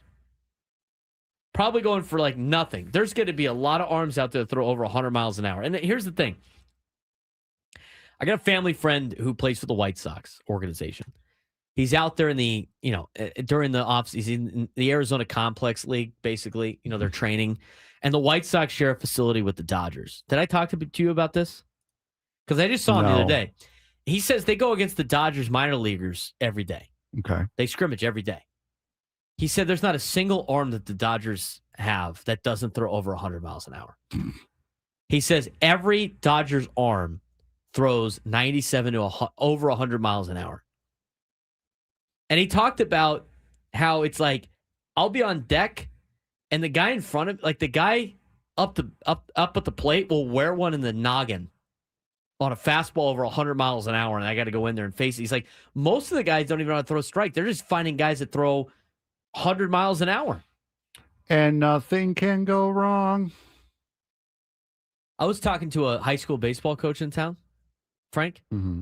and he knows scouts, obviously. And one of the scouts at the Dodgers said they're scouting like in Africa right now, the Dodgers are. They went and found some kid that they're teaching him how to play baseball, and he throws over 100 miles an hour. I mean, they're just going out and trying to find just players that can teaching young kids how to play baseball and throwing 100 miles an hour. I know I know a guy that's in development with the Orioles. He's a local kid. He's been working in development, and he signs a 1-year deal every year with somebody else. He was with the Orioles last year down in the Dominican. Mm-hmm.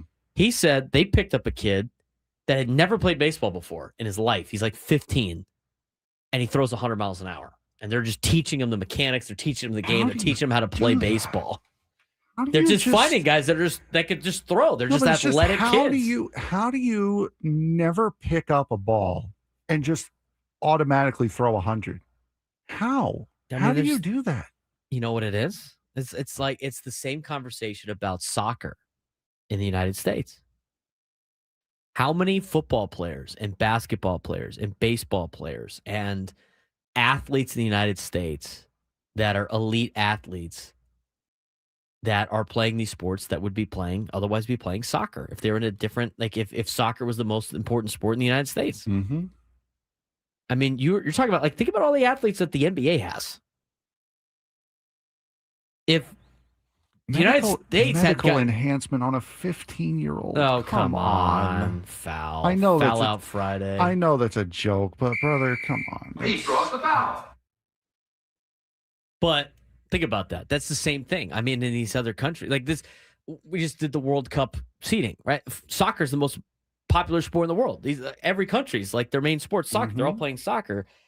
How many athletes out there would be like really good other sports players? They just don't play the sport. So there's going to be probably a lot of athletes maybe down in the Dominican Republic or wherever they are having these scouts that are finding athletes that usually play soccer or some other sport. And they're like, oh, never really played baseball. And look how good I am at baseball. They don't have the options in a lot of these places. So they're scouring the world now as the game continues to grow. It's just a freak athlete is all that is. But you're getting now to a sense with bullpen arms where like almost everybody now almost everybody now in the bullpen throws over 100 miles an hour. How many Padres throw over 100 miles an hour? Or at least touch 100? Jeremiah Estrada touches 100. Mm-hmm. Adrian Morejon touches 100. Mason Miller, we know, throws over 100. Bradley Rodriguez throws 100. A couple times. Did Morgan?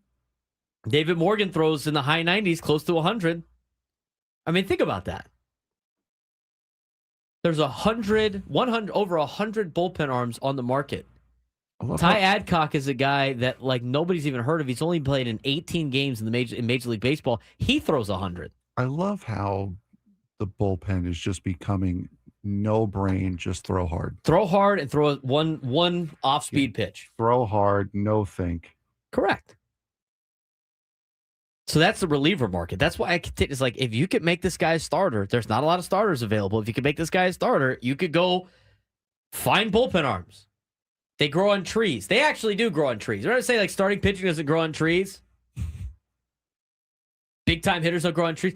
Bullpen arms are a dime a dozen right now, are finding guys that throw 100 miles an hour.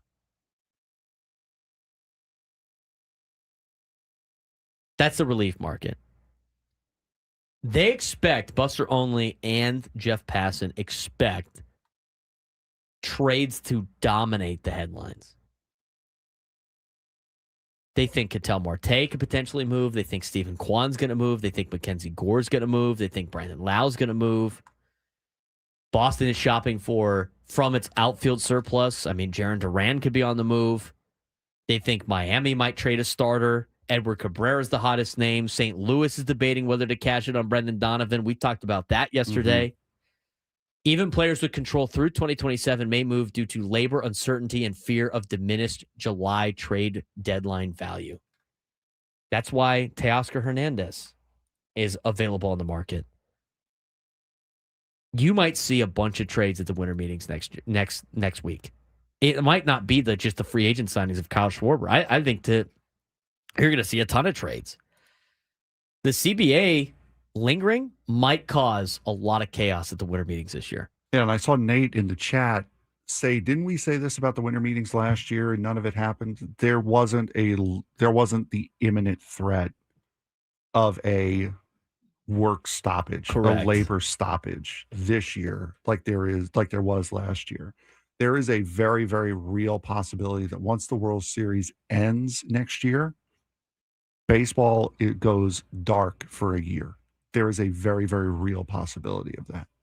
Let's get to today's sports thread really quickly. And You we'll know talk that more group about chat, this the one that's always blowing up with the biggest sports takes, debates, and breaking news? You got barbecue back there, and you didn't invite me? Yeah, we've got that too.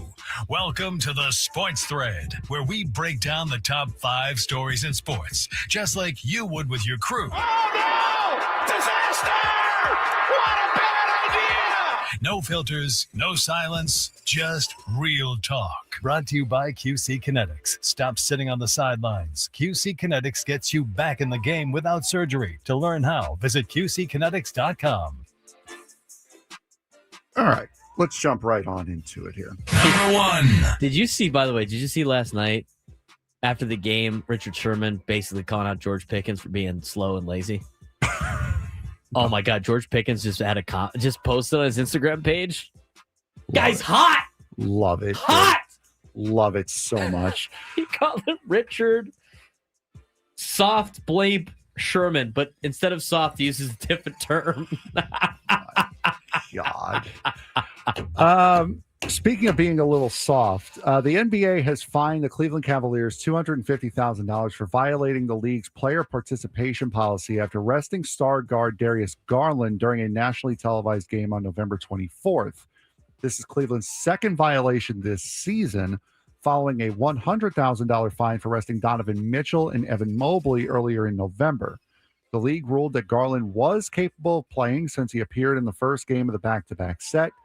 The policy is intended to ensure star players are available for nationally televised matchups. Do you think the NBA's strict enforcement of player participation rules is fair to the teams managing injury and fatigue, or does it place too much emphasis on protecting nationally televised games?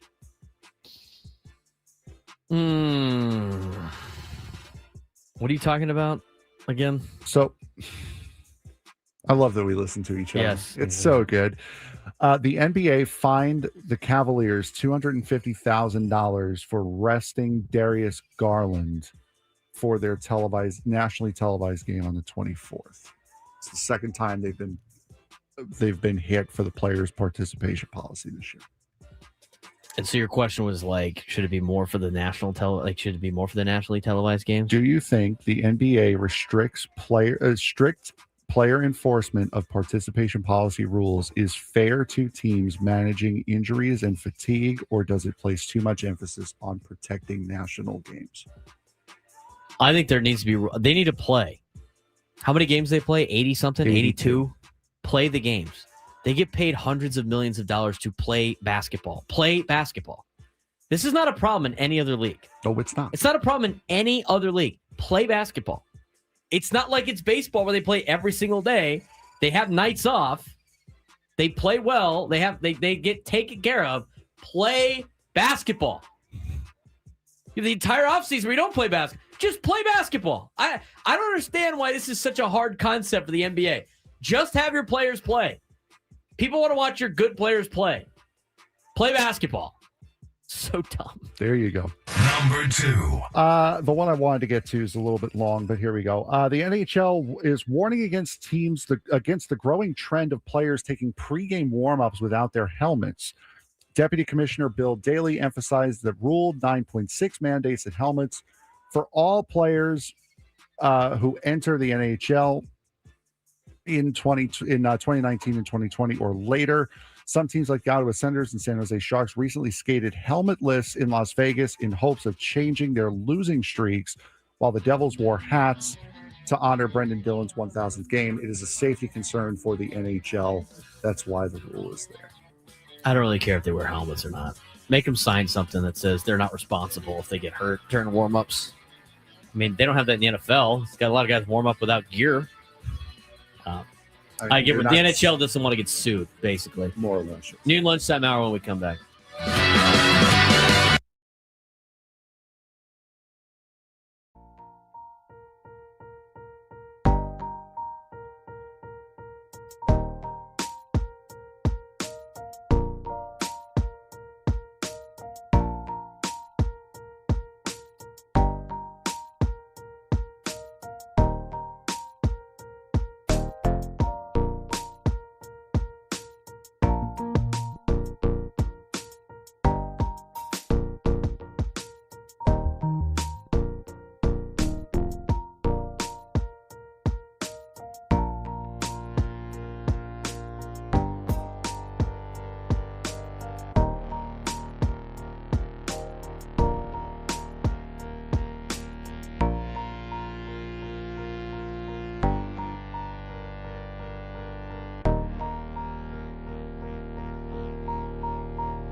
San Diego, it's time to fire it up. From the beaches to the ballparks, from the Gaslamp to North County, no one knows America's finest city like he does. You can't just punt on a Manny Machado prime year.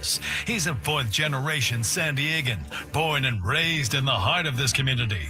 Passionate, opinionated, and always bringing you the real talk on your teams, your city, and everything in between. Braden totally knows his stuff. He's ready for the next step. That guy is good. Live and local, it's the Braden Surprenant Show. But I think Braden's one of the up-and-coming young stars in the media game in San Diego. Now, here's your host, Braden Surprenant. All guests on 97 to the Fan, join us on the David P. Shapiro Fan Hotline. David P. Shapiro, criminal defense attorneys, helping good people regain control of their future when charged with a crime since 2010. Visit davidpshapirolaw.com. Had a fun NFL game last night. It was fun for everybody, but maybe the officials last night. I mean, they were throwing a flag every 30 seconds. You know what's not great, Frank, was when you're watching Thursday Night Football and Al Michaels is complaining about the flags. Yeah, no, that's not usually a good idea. He usually does. Well, he does it all the time, but he does it from a sense of, there's another one. There's another one. Mm-hmm. Why are we slowing down the game as much as we are for all these flags? So last night in the NFL, Richard Sherman on the post game, it was so funny. He basically, there's some highlights of George Pickens, and he ain't running very hard, it looks like on tape. And so he calls out George Pickens for costing his team. I mean, he was ruthless with what he had to say in the post game. And I got to see if this is legit or not. But I saw a response from George Pickens today on Instagram. And I think this is George Pickens. He posted on his story today. Mm-hmm. Just a phenomenal breakdown. He has since maybe deleted it. It's just so funny. Just the responses back from some of these, from some of the receivers. He was just like, I expect more from somebody that played in the league. That's a nice way of saying it. But a big weekend in the National Football League this weekend. Detroit with a win over the Dallas Cowboys. Cowboys could not stop the run at all early in the contest. Jahmyr Gibbs was having a day, and once they started to bottle it up in between the tackles on the perimeter, Dallas Cowboys could not stop anything. And every time the Cowboys scored to pull within one score, either to pull within a field goal or pull within 8 points, the Lions would score in 3 plays, really off of the big runs off the kick return. Their kick return team was great. And so the Cowboys lose the Lions 44-30. That was our Thursday night game. But we got a lot of great games to talk about as we get to today's NFL whip around. As I work through some of the bold predictions. That's the thing. As noted every single time, the bold predictions are written by, I think it's Matt Walder on here. I think there's a couple people. Walder does all the bold predictions. I just got Seth Walder. He's the analytics writer for ESPN. He makes the bold predictions. That's why you get the nerd ones every once in a while. Yep. So, as we go through the list, Seth Walder will have his bold prediction. We'll buy or sell said bold predictions to get you ready for the NFL weekend. Let's start with Seattle and Atlanta, Frank. The 9-3 Seattle Seahawks taking on the 4-8 Atlanta Falcons. Seahawks favored by 7 on the road in this game. I'll take Seattle in this game. Every time I keep waiting for Atlanta's team to be the Bijan Robinson team, they are not. And even though Kirk Cousins has run a clean operation for the most part since taking over from Michael Penix Jr., keeping the Falcons in the last 2 games with a chance to win late, it's still they lost to the Jets last week. It just seems like it's the beginning of the end for maybe that staff over there in Atlanta. Start over again, I guess. Adam has more to talk about when it comes to the Falcons, but I'll take the Seahawks. Speaking of Bijan Robinson, Falcons running back Bijan Robinson will record at least 7 receptions. Well, Seth Walder talks about how the Seahawks defense allows targets to running backs 21% of the time, second highest rate in the league. And with Seattle's defense being so stout against the run, Falcons surely will look to get Robinson the ball in other ways. I believe that. I'll buy it. Bijan Robinson is like the only major factor that the Falcons really have this season, the only lone bright spot. And if the Seahawks stuff the run, you got to give your playmakers the ball in some capacity. They're going to be giving him the ball in certain ways. I think he will get at least 7 receptions on Sunday. The 4-8 Cincinnati Bengals are in Buffalo to take on the Bills. Bills favored by 5.5. This could be a huge telltale game for Cincinnati and what the rest of their season is going to look like. I think Cincinnati can win this game. In fact, Buffalo's been okay. They haven't been phenomenal. I know they ran into a good Texans defense, but I think Cincinnati's going to get them. I'm going to take the Bengals plus 5.5. They're just so much different with Joe Burrow. Now, can they keep Joe Burrow afloat and keep him upright? It's going to be an interesting conversation. But I think Cincinnati might shock some people and beat Buffalo on Sunday. If Cincinnati wins this game, I can see them winning the AFC North. They win this game, they will win the AFC North. I would agree with that. Because they're going to beat the Ravens at home. I would agree with that 100%. The Bills will post a pass block win rate of over 85%. Nerd. Bills have the highest pass block win rate in the NFL, but the Bengals have the third worst pass rush win rate in the NFL. Sure. Sounds good. Stats to know, Chase Brown has a franchise record 6 straight games with 100-plus scrimmage yards. The only players with a longer streak in the past 5 seasons are the 49ers' Christian McCaffrey and the Colts' Jonathan Taylor. McCaffrey in 2023, Taylor in 2021.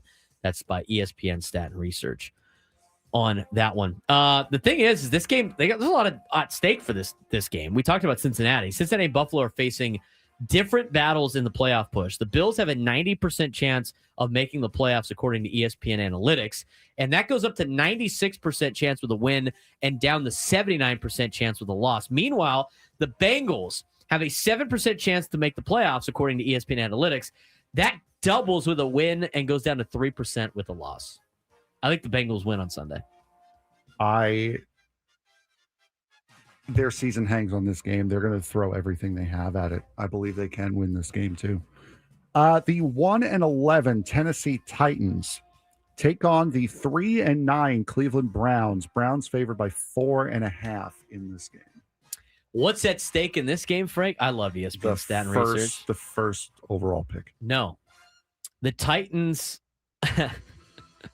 Well, the Titans are eliminated from playoff contention, and the Browns are at the bottom of the AFC North standings. So this game is all about, draft picks. The Titans have a 48% chance the number 1 overall pick, according to ESPN Analytics. That goes up to 67% with a loss and down to 28% with a win. Browns currently have an 8% chance for the top pick, according to ESPN Analytics. It's a tough game. This is a tough draft battle right here. I can see the Titans winning this game just because they can't do anything right. But I'll take the Browns minus 4.5. They've played a lot better this season than the Titans have. And let's see. Hey, Shador, man, just give him a couple weeks, right, Frank? Yeah, exactly. Let's give him a couple weeks. He'll be good to go. Titans are 1-13-1 against the spread this year.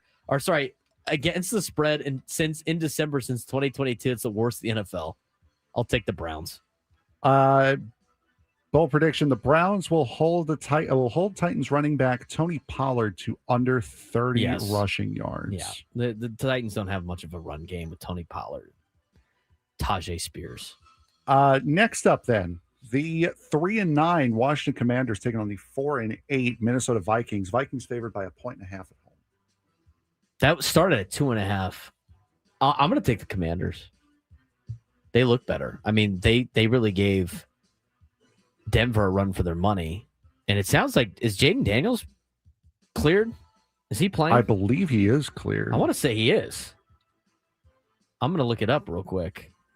But it sounds like Jaden Daniels is clear to return. He's back. So I thought they did fairly well with Marcus Mariota on Sunday Night Football. I'm gonna take Jaden Daniels and the Washington Commanders. I think they beat Minnesota. Minnesota looked awful last week. Awful. I mean, they might have J.J. McCarthy back, He's coming back out of the lineup after concussion kept him out last week, but their quarterback play was bad. They got shut out by Seattle. I'll take Washington. Commanders kicker Jake Moody will miss an extra point. This just feels rude. Moody has been perfect on extra points. The guy to miss an extra point. Come on. How about this? This is some nerd stuff right here. Moody has been perfect on extra points, but he has a -8% field goal percentage over expectation. Third worst among kickers with at least 10 field goal attempts. Seth Walder is grasping at straws for the bold predictions.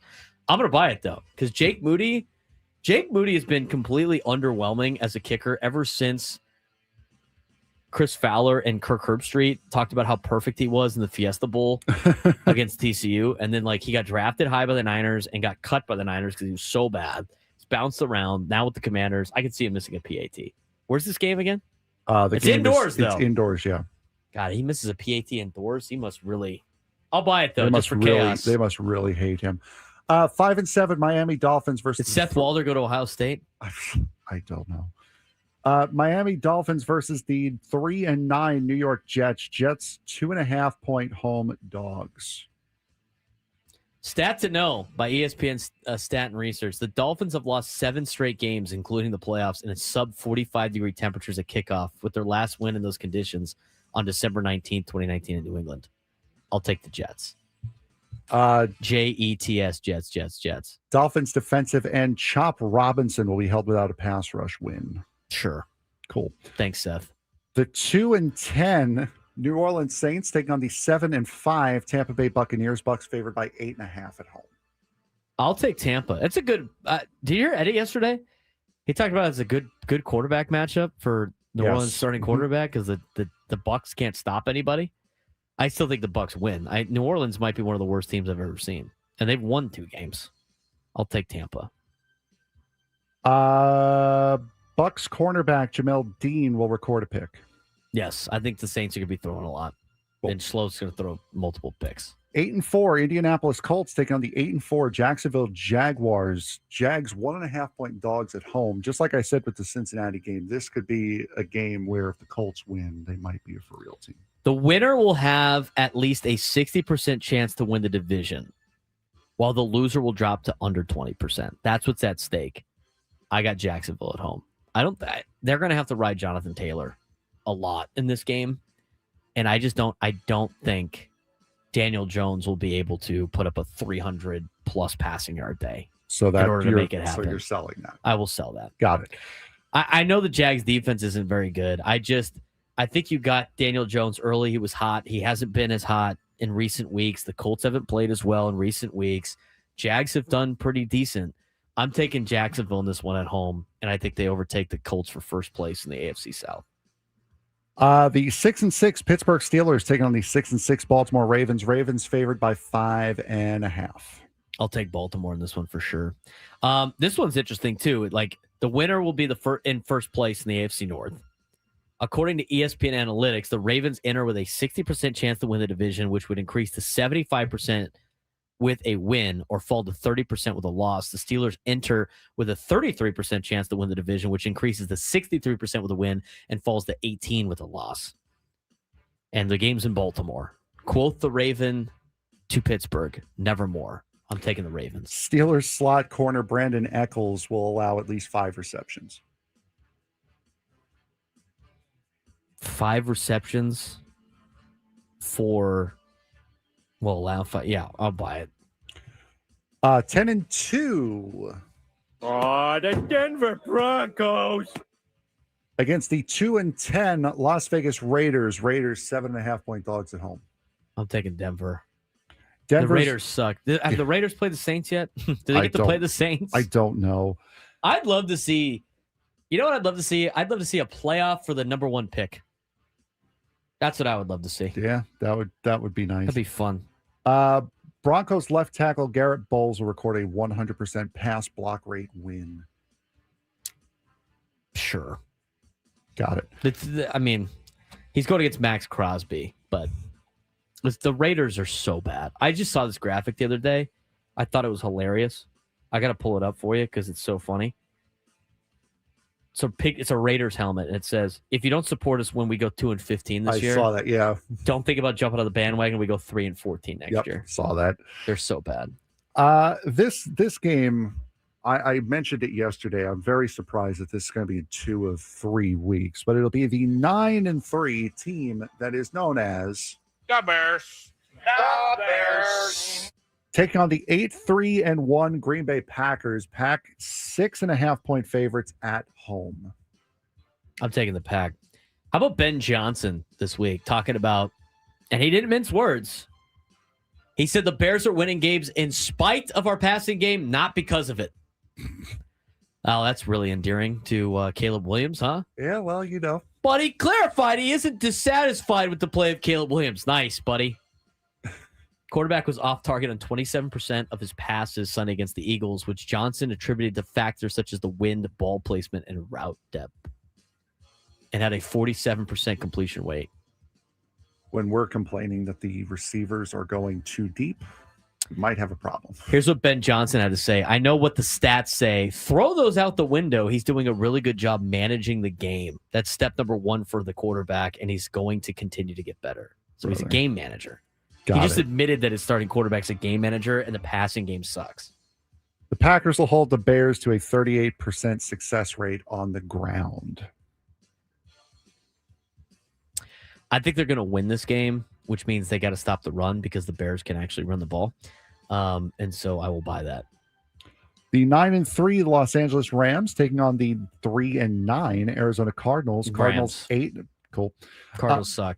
The Cardinals Suck. will not have a positive EPA sweep run all game.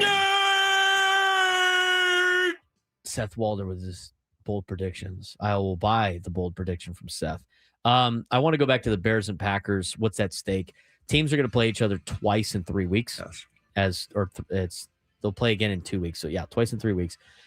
With a win, the Bears could have a 64% chance to win the NFC North, but that would fall to 22% chance with a loss, according to ESPN Analytics. Meanwhile, the Packers have a 71% chance to win the NFC North with a win, and that drops to 27% with a loss. There's a lot of games that have the divisions on the line this weekend, which is going to be fun, and a lot more fun than it was last weekend. Sunday Night Football. I don't understand how they didn't flex this one. The 7-5 Houston Texans against the 6-6 Kansas City Chiefs. Chiefs favored by 3.5. That's not a bad game, though, Frank. Those are two teams battling for a playoff. There are better games. It's a good game, though. That's not a bad game. That's not a bad. You flex bad games for good games. You don't flex good games for better games. You could have flexed the Bears, Packers. That would have drawn so much. Bears, Packers fighting for first Fox. place. That's probably Fox's big game. You can't flex that game. Fox is going to allow that. NBC only has certain games that they can flex to. Like, you can't flex that game because Fox. That's going to be Fox's main game. So you can't flex that one. You'd have to find and then you can't flex the main CBS game. So that's not a bad game for NBC. I like this game. I think it's going to be good. I think the Texans are going to win. Texans defense is good. Texans will be held to under 50 yards after the catch, which would be their lowest mark of the season. I'm selling it because I think the Texans win. I know the game's in Kansas City. If they win, it'll be penalty aided, but Texans got a good defense. All right, last one. Monday Night Football. What's at stake? Chiefs and Texans rank among the top 5 teams with the most to gain or lose this week. With the win, the Chiefs will have a 55% chance to make the playoffs. If they lose, it drops to 12%. Texans would have a 77% chance of making the playoffs with a win. They fall to 37% with a loss. This is a must-win game for Kansas City. Yes, on Sunday. Absolutely. Monday Night Football. I didn't put the thing in. I didn't have it ready to go. The 8-4. I did have this one ready to go. Eagles!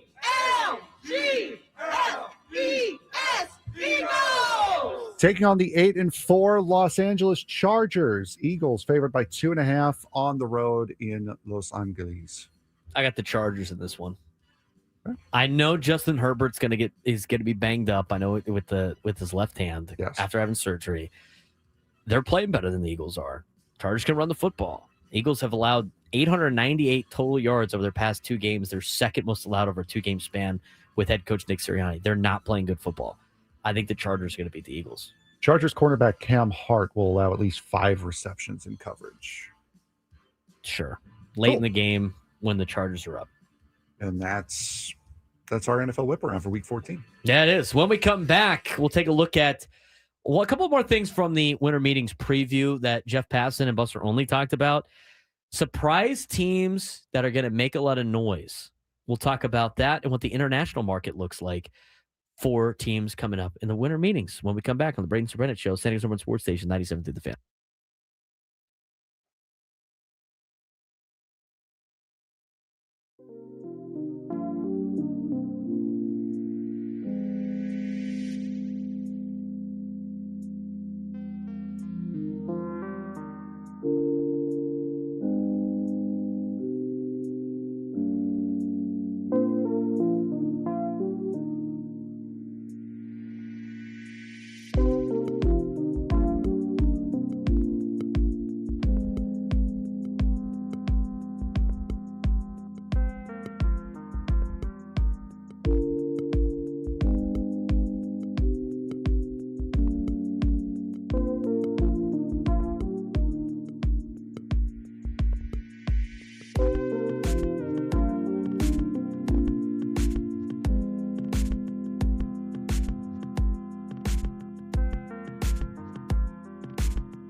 This holiday season, too many San Diegans will go hungry. Join 97 through the fan and support San Diego Food Bank. Donate food directly online through our Odyssey San Diego Food Fund, where every donation helps feed local families.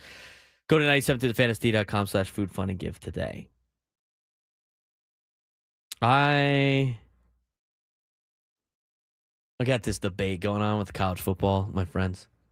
I saw this thing. So Adam sent me this thing. We have a couple of minutes here. Adam sent me this thing about like a player in the SEC, Caleb Downs. He talks about like the perspective of playing in the Big Ten versus playing in the SEC because he's done both. And he plays at Ohio State. And he goes, in the SEC, you're playing dudes every week. You have to prepare your body, your mind every week. In the Big Ten, you're going to have 4 or 5 games maybe where you're going to have to play high-level competition. It's 100% true. The Big Ten's got like one elite team and everybody else. There's like a couple teams that are good, Indiana, Oregon. You have solid teams in USC, Michigan, and Iowa. That's it. You got 6 solid teams, maybe one elite team. And that one elite team of Ohio State, you don't even know if they're that good because of the schedule they play. He goes on to say, my buddy goes like, well, I wonder what they'd say about the Big 12. Yo, dude, the Big 12's at least got teams that are solid. Texas Tech is an elite team in the Big 12. We're about to find out. BYU is good. Utah's good. Arizona, Houston are good. And the bottom is not awful. You have Colorado and Oklahoma State, terrible. West Virginia, terrible. UCF, terrible. That's 4 teams. And then everybody else is a solid team. The Big Ten Conference is just top-heavy with just Ohio State and Oregon. And sometimes it's Indiana, and sometimes it's Penn State. Just because you have more fans doesn't mean you have better teams. I agree with the SEC statement. The SEC's got they got good teams. They got really good teams. And they got solid teams that you got to deal with on the road. But like the Big Ten, just because the Big Ten has more fans doesn't make them a better conference than anybody else. They're propped up by about 3 schools, and then everybody else is just like, I mean, are you kidding me? I've watched UCLA play football this year. They are awful. Northwestern, Nebraska. You have not. We're talking lived. about Minnesota and Rutgers. We're talking about Wisconsin. You have not lived until you have seen the turnout for a Minnesota-Purdue game. Oh, yeah, I bet. Between the Golden Gophers and the Purdue's. It is wild, okay? I don't need to hear any of that nonsense from you. His bit of being the corporate Big Ten guy. Georgia, Tennessee can shove. It is when Minnesota plays Purdue, it is the biggest thing going on in the country. You can't even say that with a straight face. No. You can't even do it. You can't even say that with a straight face. There are elite teams in the Big 12. Texas Tech spent $40 million on the roster. They're elite. Allegedly. Right. And here comes, you know what he's doing? He's doing the whole SEC hypothetical wins thing. Oh, Rutgers would finish in the top 3 in the Big 12. Give me a break, dog. Give me a break.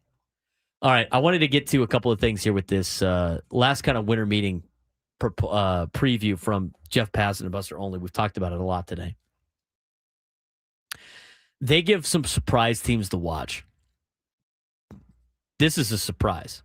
I don't think they're actually going to add payroll. I think they're going to threaten to add payroll, but I don't think they're going to actually add payroll. They said the Pirates, Marlins, A's, Orioles, and Angels are surprise teams to watch at the winter meetings. Do you think any of those teams add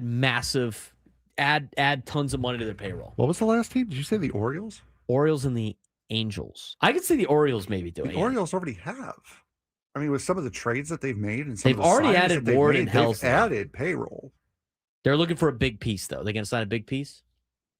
Oh, if you're looking at a big piece like big piece, Schwarber, or adding 25 to 30 million in payroll.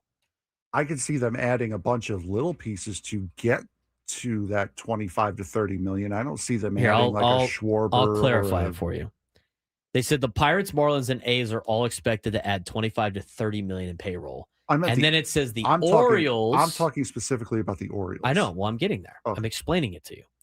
And the Orioles are already added Helsley and Ward and are now looking for a, quote, big piece, likely pitching. So Orioles signing a big piece, buy or sell. Pirates, Marlins, and A's expecting to add 25 to 30 million in payroll, buy or sell. That's just a joke. They will those three will not add payroll unless they're forced to. I think they're just going to do it in the eyes of public opinion, and they're going to go, look what we almost did. Yeah, exactly. We tried. The Orioles, I could see that. I mean, they went out and got Sagano last year. I can see them going and getting one of the NPB or KBO pitchers. I could definitely see Baltimore doing that. I don't see them spending on a big name that's out there already. Big piece likely pitching. So that to me is like Framber Valdez, Ranger Suarez. That's basically it. I can see them. Does Michael King count? I would count Michael King in that, yes. Depends on what his contract is. I see them maybe not getting Imai, but I can see them getting one of the big name pitchers from the NPB or the KBO. I could definitely see that. And speaking of the international market, well, what about it says the Angels are seeking more rotation help after acquiring Grayson Rodriguez and Alek Manoah. They're going to need more help than that. The Angels are an interesting case study. That's help. An organization that spends a ton of money and they just waste it all the time. Hey, they're getting Rendon's contract off the books. Calling all angels. I can't. They play that every game. They're calling on the Angels to spend some money. The whole song. It's the whole song. It's like 3.5 minutes every game. The whole freaking song. And just remember, they don't use a city name. They just go, "Your Angels," because everybody in Anaheim hates that they're called LA. That's why the Ducks have done so well of like being Orange County's team. Yes. And having the OC on the patch and like we're Orange County's team. And the Angels, man. Names to look out for in the international market this week. Munetaka Murakami, huge power, big swing and miss concerns, defensive questions for him. And Tetsuya Imai, Japanese righty, who's linked to the Yankees, Mets, and Phillies, which is interesting that ESPN reported that when MLB.com reported the West Coast teams. Bristol, Connecticut, all over the country. Bristol, Yankees, Mets, Phillies, all over the country. West Coast. And MLB.com was like Seattle and San Francisco and the Padres. Interesting stuff, nonetheless. It's funny. It is funny.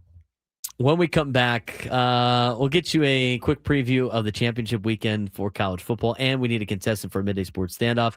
833-288-0973, 833-288-0973. If you could take me down in some sports trivia, you would be qualified for a shot at our grand prize. 2 tickets to New Kids on the Block in Las Vegas on June 26th, a 2-night stay at Park MGM, and a $100 gas card. Calling all blockheads. New Kids on the Block just announced 2026 dates for The Right Stuff Las Vegas residency at Dolby Live at Park MGM. Don't miss all your favorite hits live in Vegas with New Kids on the Block, February to October of 2026. Tickets on sale now at Ticketmaster.com. We'll do that when we come back and get you a preview of the conference championship games on Saturday on the Braden Surprenant Show, San Diego's #1 sports station, 97 through the Fan.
This hour 97 to the fans brought to you by IHOP. Introduce the IHOP value menu where all your breakfast faves are just $6 each every day. Where else can you get a big, filling, sit-down breakfast for only $6? Go to your Happy Plates with $6. The $6 IHOP value menu available every day at IHOP, $7 in some locations. Let's get a quick preview of the conference championship weekend, Frank. Let's dive into some of these games. Cue the music.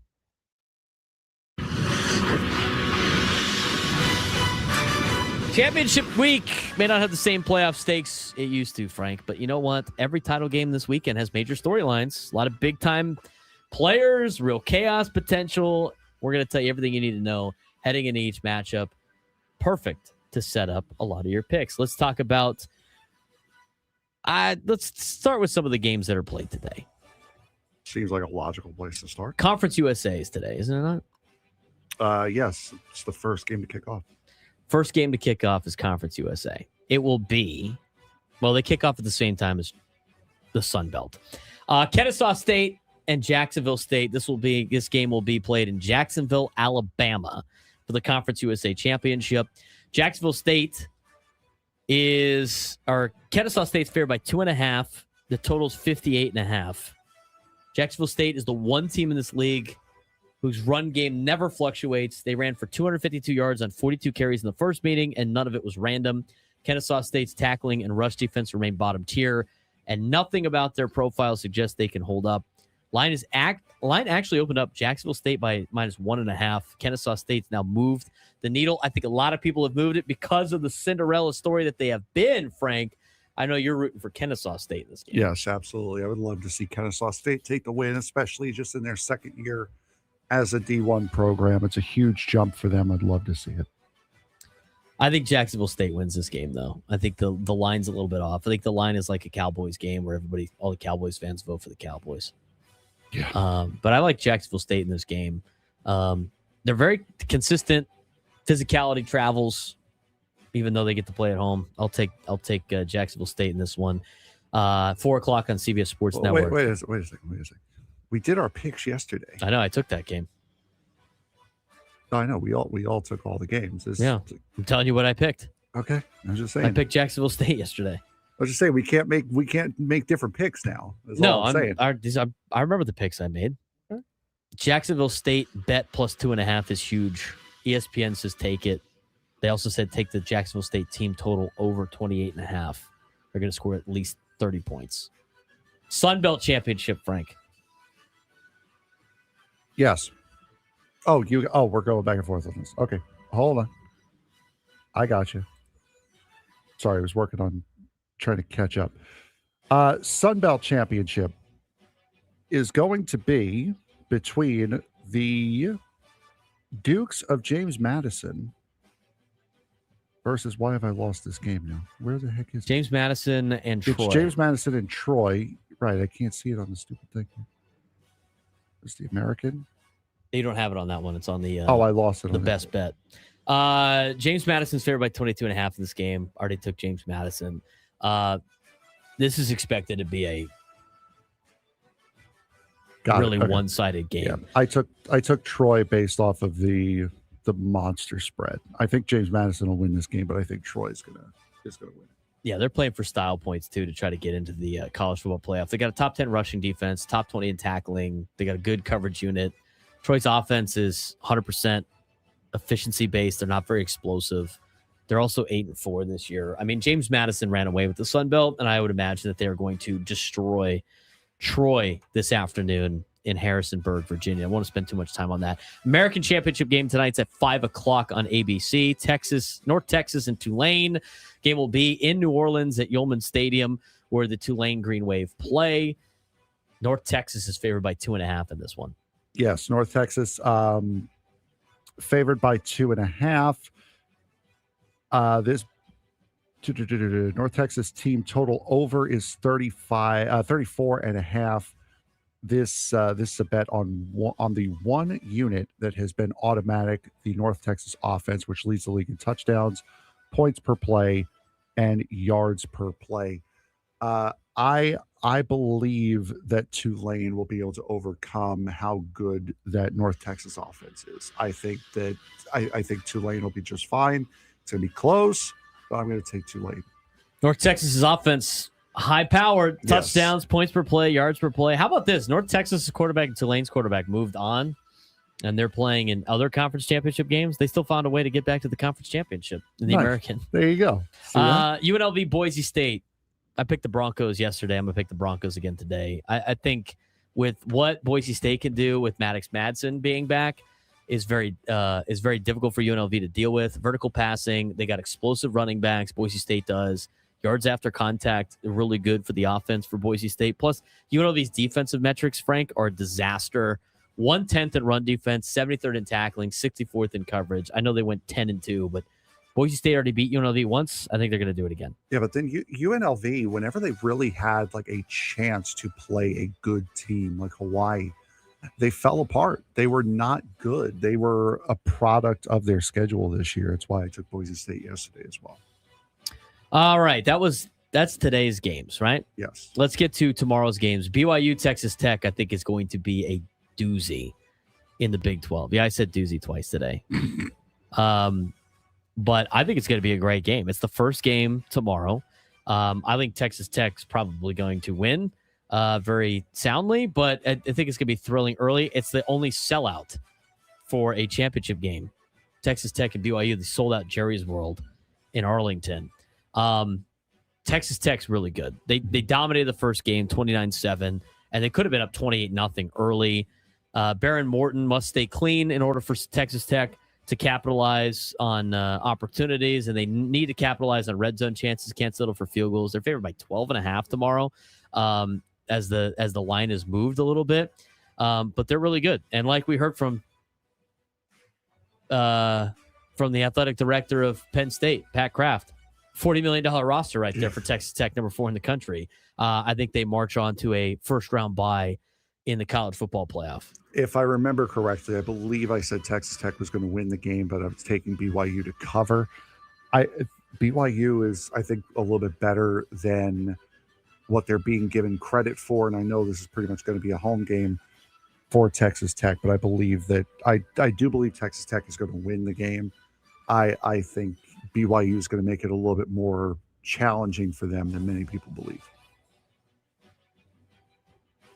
After that, we got some action, I believe. Yeah, BYU. I mean, in terms of like BYU, for them to try to win tomorrow, they got to start off fast. They can't start off slow. And the thing is they believe, and they have to continue the belief. And the longer that lasts in these like kind of underdog games, the more pressure gets put on Texas Tech. Yes. BYU wins, that gets multiple teams in for the Big 12. Absolutely. Something to monitor tomorrow for the Big 12 conference. Same time as that game, it'll be the MAC championship. It'll be the Miami of Ohio taking on Western Michigan. Western Michigan favored by 2.5. I'm expecting Ohio to win. I believe I'm expecting Ohio to win this game, right? Did I say Ohio or Western Michigan? Yes. I honestly forget. I don't remember. I think I might have said Ohio. I know you took Ohio. Yes, I have it written down. OHIO. Yeah, Miami of Ohio has been more consistent this year than Western Michigan, even though they're 7-5. I'm taking Ohio in that game. SEC championship game. Not only is Lane Kiffin going to be there for the college game the day before, they're also going to have. Oh, now I'm blanking on his name. It's the guy that does Inside the NBA. Memories are hard. Inside the NBA. Ernie Johnson. Ernie Johnson will be there. He's a Georgia alum. I think Georgia is going to overcome Alabama and their first loss to Alabama. Georgia can't afford to have another bad start. They had a rough start against Alabama last time. Alabama converted their first 9 third downs in the September meeting. Georgia needs to put pressure on Ty Simpson, who has struggled with accuracy lately. Gunnar Stockton must have a better game. Must be better than he was for Georgia Tech, and he will likely need to run more without his center, Drew Bobo. Alabama could win because, well, if they stop the run, they'll be able to do that. But they had a tough time last time. Georgia gassed them for 227 yards on the ground in the first meeting. Offense needs a clean game from Simpson because the running back room is depleted. Ryan Williams has disappeared lately. Bama needs to get him back in a big way. If you're Alabama, you win, you're in. if you're Georgia, you're already in, but Kirby Smart really likes the SEC championship game. Plus, it's a home game for Georgia. Yeah, being in Atlanta, I take Georgia. Yeah, I'm taking Georgia in this game too. It's hard to win a game twice. It's really, really hard. Big Ten, my Big Ten, Big Ten championship. One team is going to be undefeated. The other team is going to get their first loss of the year. Number 2, Indiana versus number 1, Ohio State. Ohio State favored by 5.5.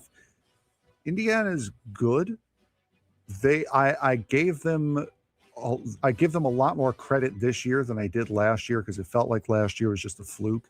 But Indiana really has turned this program around, and I think if they really want to be considered as a mainstay on the national stage, beating Ohio State in this championship game is where to do it. So I'm taking Ohio State, but this is a really big opportunity for Indiana to prove that this is not just a 2-year run. Indiana, I'm going to see something out of Indiana in this game. I mean, we know that Indiana can beat a bunch of bad teams. And they get, you know what? They beat Oregon. Yeah. They beat Oregon on the road, which is like the first loss that Dan Lanning's had at home, I think, since being the head coach. I just feel like Indiana still needs that big game to win. I mean, they got trounced by Ohio State last year. Mm-hmm. If they go out there and get trounced by Ohio State again this year, it's hard to be like, all right, well, he wins, and you just can't beat Ohio State. Ohio State seems to be that team, but at the same time, this Ohio State team is good. They're not as good as they were last year, and they haven't really been tested yet. And if you look at their schedule, they haven't been that tested. So maybe this will be the tester. But I think Ohio State's going to win against Indiana pretty soundly. I don't think it's going to be that close, but maybe it will be. I hope it is. I hope it is for Indiana's sake. I think Indiana needs to make this game close for them to be considered an elite college football team. They're really good, but yeah, I don't think they're at the elite level yet. The ACC championship game kicks off at the same time as the Big Ten championship game. Duke versus Virginia.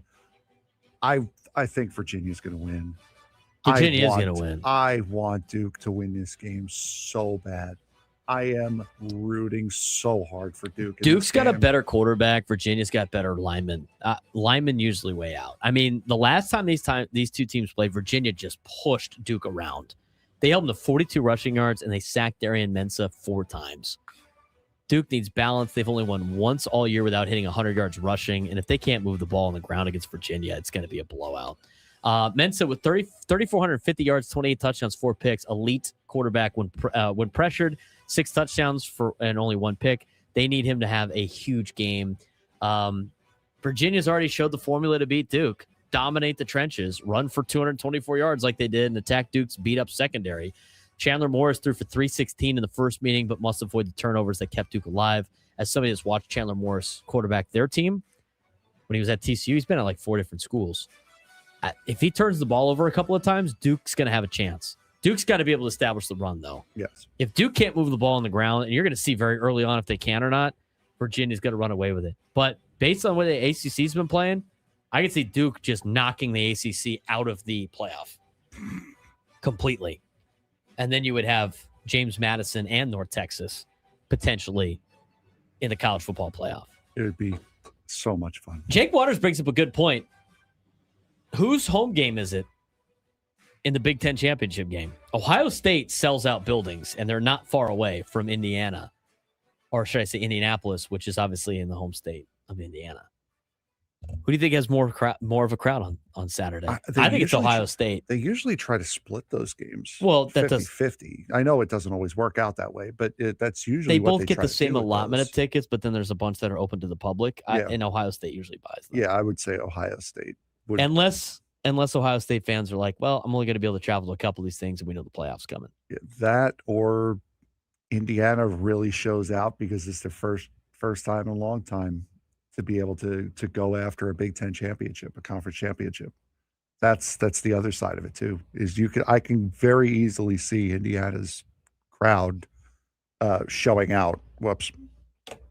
Welcome to the Midday Sports Stand. Yeah, no, we're not doing that. We're not? No, we're not doing that. No, we're not doing that. When we come back, it's the biggest fan at 1:15. We're giving away tickets to Zach Bryan. And when we come back, we got some problems more with college football. We also got some other things we want to talk about. We'll talk to Padres baseball as we reset at 1 o'clock. Drake Hills will join us at 1:35. San Diego's number one sports station, 97 through the Fan.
August 97th, the Fan. Join us on the David P. Shapiro Fan Hotline. David P. Shapiro, criminal defense attorneys helping good people regain control of their future when charged with the crime.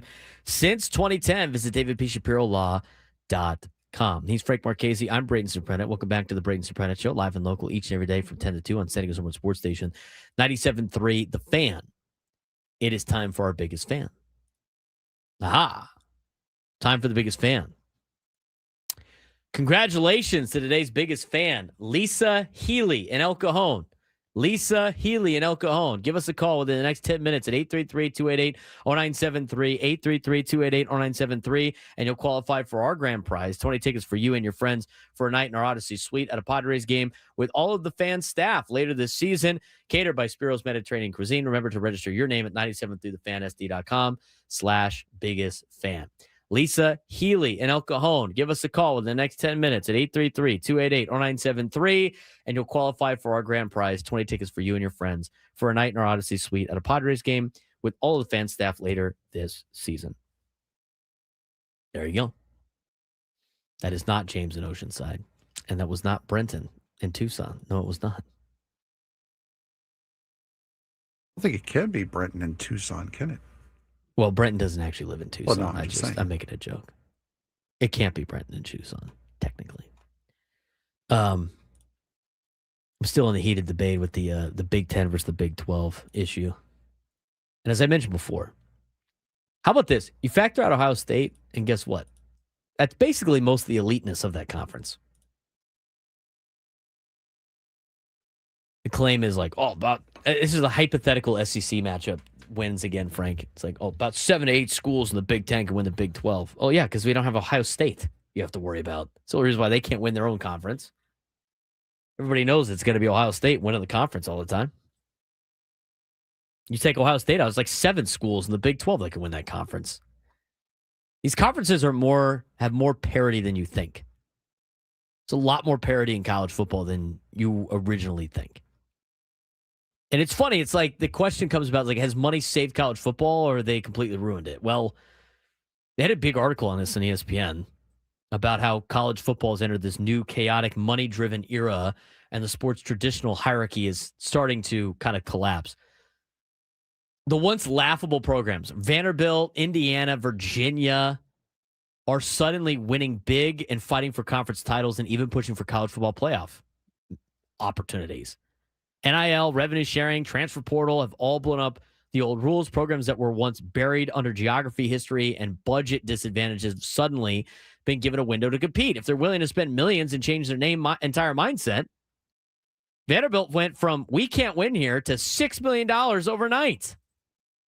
In 2022, head coach Clark Lay boldly said Vanderbilt would be, quote, the best program in the country, drawing laughter across the SEC. By late 2023, even he admitted the dream was collapsing. Vandy couldn't retain talent, couldn't compete with the SEC depth, and couldn't develop players fast enough. So he issued an ultimatum to his athletic director and said, if we don't find $3 million by winter of 2024, we aren't going to have a program. Within a week, she delivered $6 million, and Vanderbilt shifted from what was a developmental model to an NIL-driven, portal-heavy strategy, and it worked. They finished 10-2. They landed 5-star quarterback Jared Curtis, who flipped from Georgia and proved that even the smallest SEC program can now shop in the premium aisle. Indiana, they're the biggest shock in college football the last 2 years. Their AD, Scott Dolson, embraced NIL early, bet big on the portal, and hired Kurt Signetti, who completely rebuilt the roster, including bringing in multiple James Madison stars with them. The result, Indiana ranked number 2 in the country, playing for a Big Ten championship game, first chance at a conference title since 1967. And a former Big Ten coach summed up the shock, quote, you should never win at Indiana. Yet the Hoosiers are one win from the playoff. They're in the playoff anyway. They don't even need a win. How about Virginia and the story Virginia's been? Virginia is one win away for the college football playoff. Culture, new facilities, money, and a rebirth. Their head coach, Tony Elliott, inherited the worst facilities in the Power Five, no money, and a losing culture. It got rebuilt quietly. New building, donor alignment, belief inside the locker room, and eventually in 2025, a real NIL budget. He added size, defense, landed a veteran quarterback, Chandler Morris, whose arrival set the tone for a culture shift.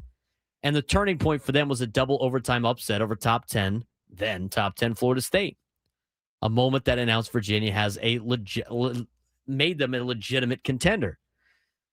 The cost of parity, big brands are losing their margins. Middle tier teams rise, someone has to fall.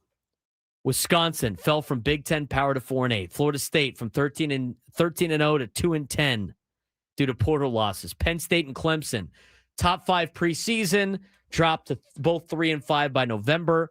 Group of 5 has been decimated and now a feeder system for the Power 4. That is kind of a downside. As Nick Saban has put it before, good players expect to play. If they don't, they leave. Even the elite schools, can't hoard depth anymore. Is this real parity or a temporary bubble? Schools like Vanderbilt, Indiana, Texas Tech, all had coaches linked to major openings and all stayed. A complete shift from the James Franklin era. Why? Because they now believe they can win big where they're at. Long-term question remains, can these programs keep spending? Will donors stay engaged? Will the culture survive fast roster turnover? The new system has created more hope than ever before, but also more volatility. Big winners, programs bold enough to adapt. Big losers, programs clinging to old rules. This puts up my entire conversation about the parity in college football that anybody can win the Big 12. Aside from Ohio State that has just been dominant in their spending, anybody can really win the Big 10. Anybody can win the SEC. Anybody can win the ACC. I mean, you're going to start to see a lot of the traditional blue bloods really come back down to earth in college football. Frank, we talk all the time about NIL and what it's bad. Mm-hmm. This is all the instances of NIL being good for college athletics. I think you've never seen more parity in college football than you see right now. There's not like the 2-3 dominant teams anymore. And I like to point out, everybody goes, there's not 24 teams that could win the national title.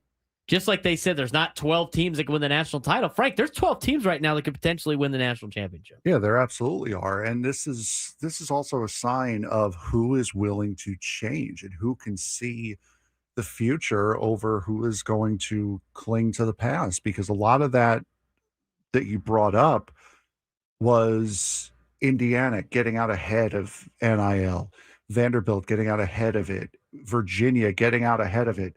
And it's worked for them. So what you're seeing right now, as far as the resurgence of those teams, is they were the ones that believed in it early, and they're going to be one of the first, and they're going to be the first schools to reap the benefits from it.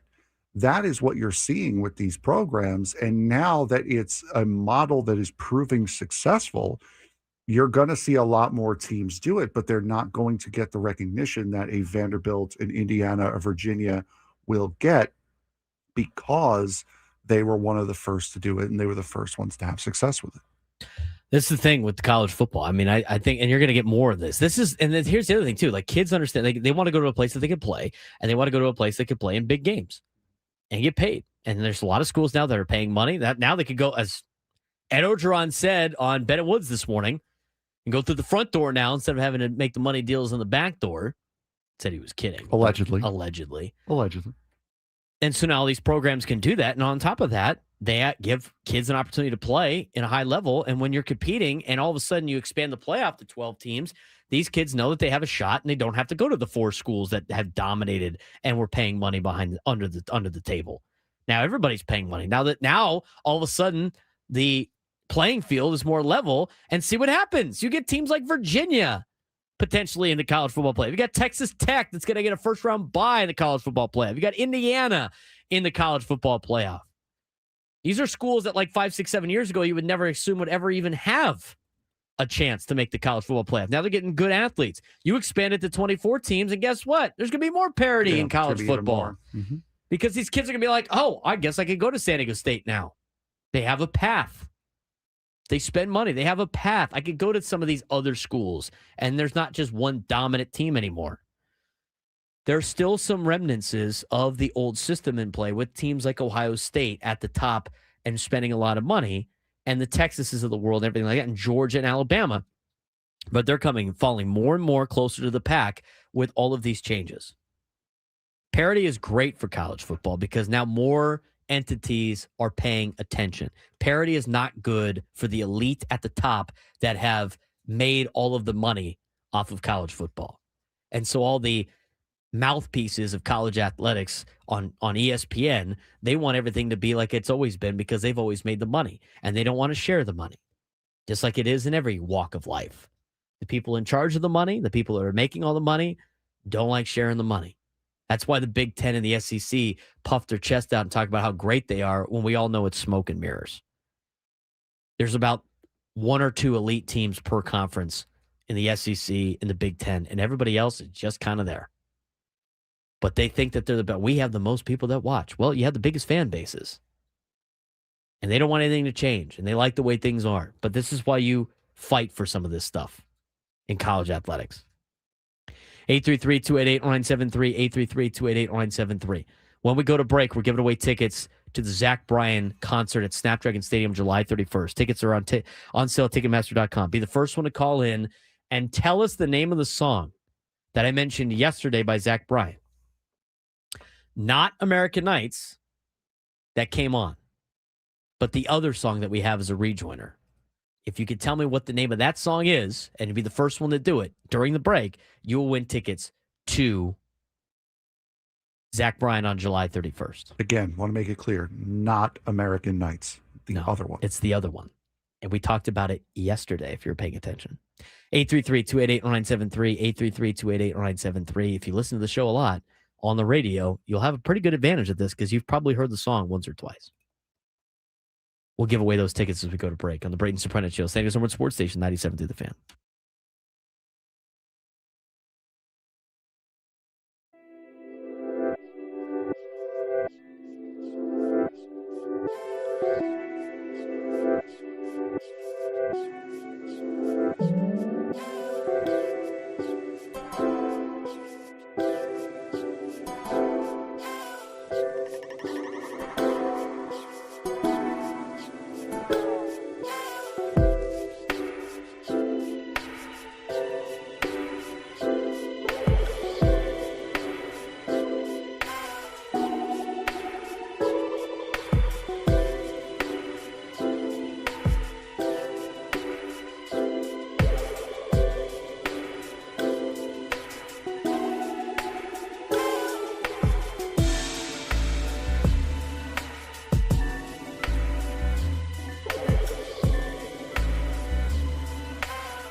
Congratulations to Ron and Santee, who correctly answered our trivia question and won the tickets to see Zach Bryan.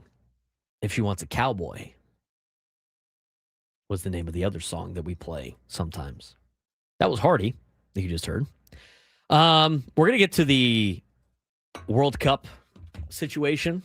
They just had their draw today. USA is in Group D with Paraguay and Australia. And they also have the UEFA Group C play-in paths that need to be determined as well. Those will all happen in March.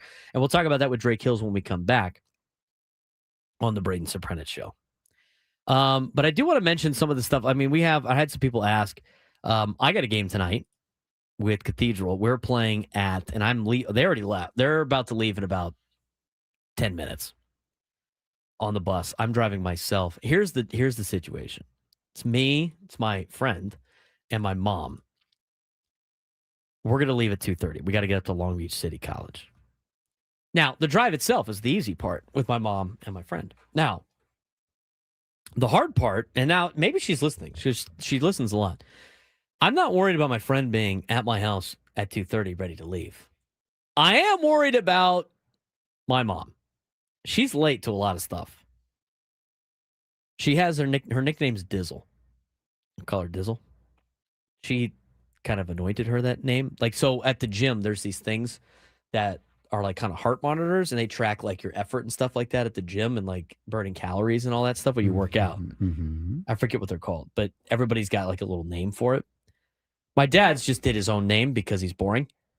My mom put Don Dizzle on there. And so we all call her Dizzle, which is great. So we were planning last night about going up to Long Beach. I wasn't going to make the bus in time. I already knew that. My dad's going to take the bus. So I was going to drive myself. And I said, well, I could give you guys a ride. Why have multiple cars up in Long Beach for no reason? Plus, if they go with me, I know they're not going to be late to the game. And it's probably going to take us 2.5 hours to get up there with traffic already. I already looked at it. And my dad said in our little meeting for this, you're putting yourself at risk being on Dizzle time.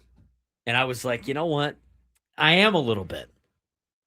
Co-Aztecs calling up mom on the show, foul. You know what? Sometimes mom's got to get called out. You're putting yourself on Dizzle time, which is very true. But here's the deal. This is why, as a special teams coordinator, you kind of have to be there on time or early because there's something called early outs, which is usually all the special teams guys. I would like to be up there before 5 o'clock. I've already ordered Jersey Mike's for lunch. That's getting dropped off at my house. My friend's going to pick it up. I'm going to go home. I'm going to eat. I'm going to have my other stuff ready to go. And then I am hitting the road at 2:30 with or without my mom. Now, you brought this up off air before. This has a Ron White stand-up written all over it, Frank. I'm going to be at this show. I've been dying to go to this show. And I'm going to be at the airport, wheels up at 7 o'clock, whether you're there or not. 7 o'clock shows up. Is she there? No. Do I leave? No. No, of course I don't. Of course not. That's the dilemma I'm going to be in. 7:30 rolls around. Is she there? No. Do I leave? No. That's why I found out. You tell them a time like a half hour early. Now it's kind of hard for you. She's getting wise to that. She's getting wise to that. Our family tries to do it for like airport trips. But here's the problem. You got to say earlier. She used to be a flight attendant back in the day, so she knows all the airport stuff. So she knows if she finds out what time our flight is, she's like, oh, we have plenty of time. I'm somewhere in the middle. There's two people in this world.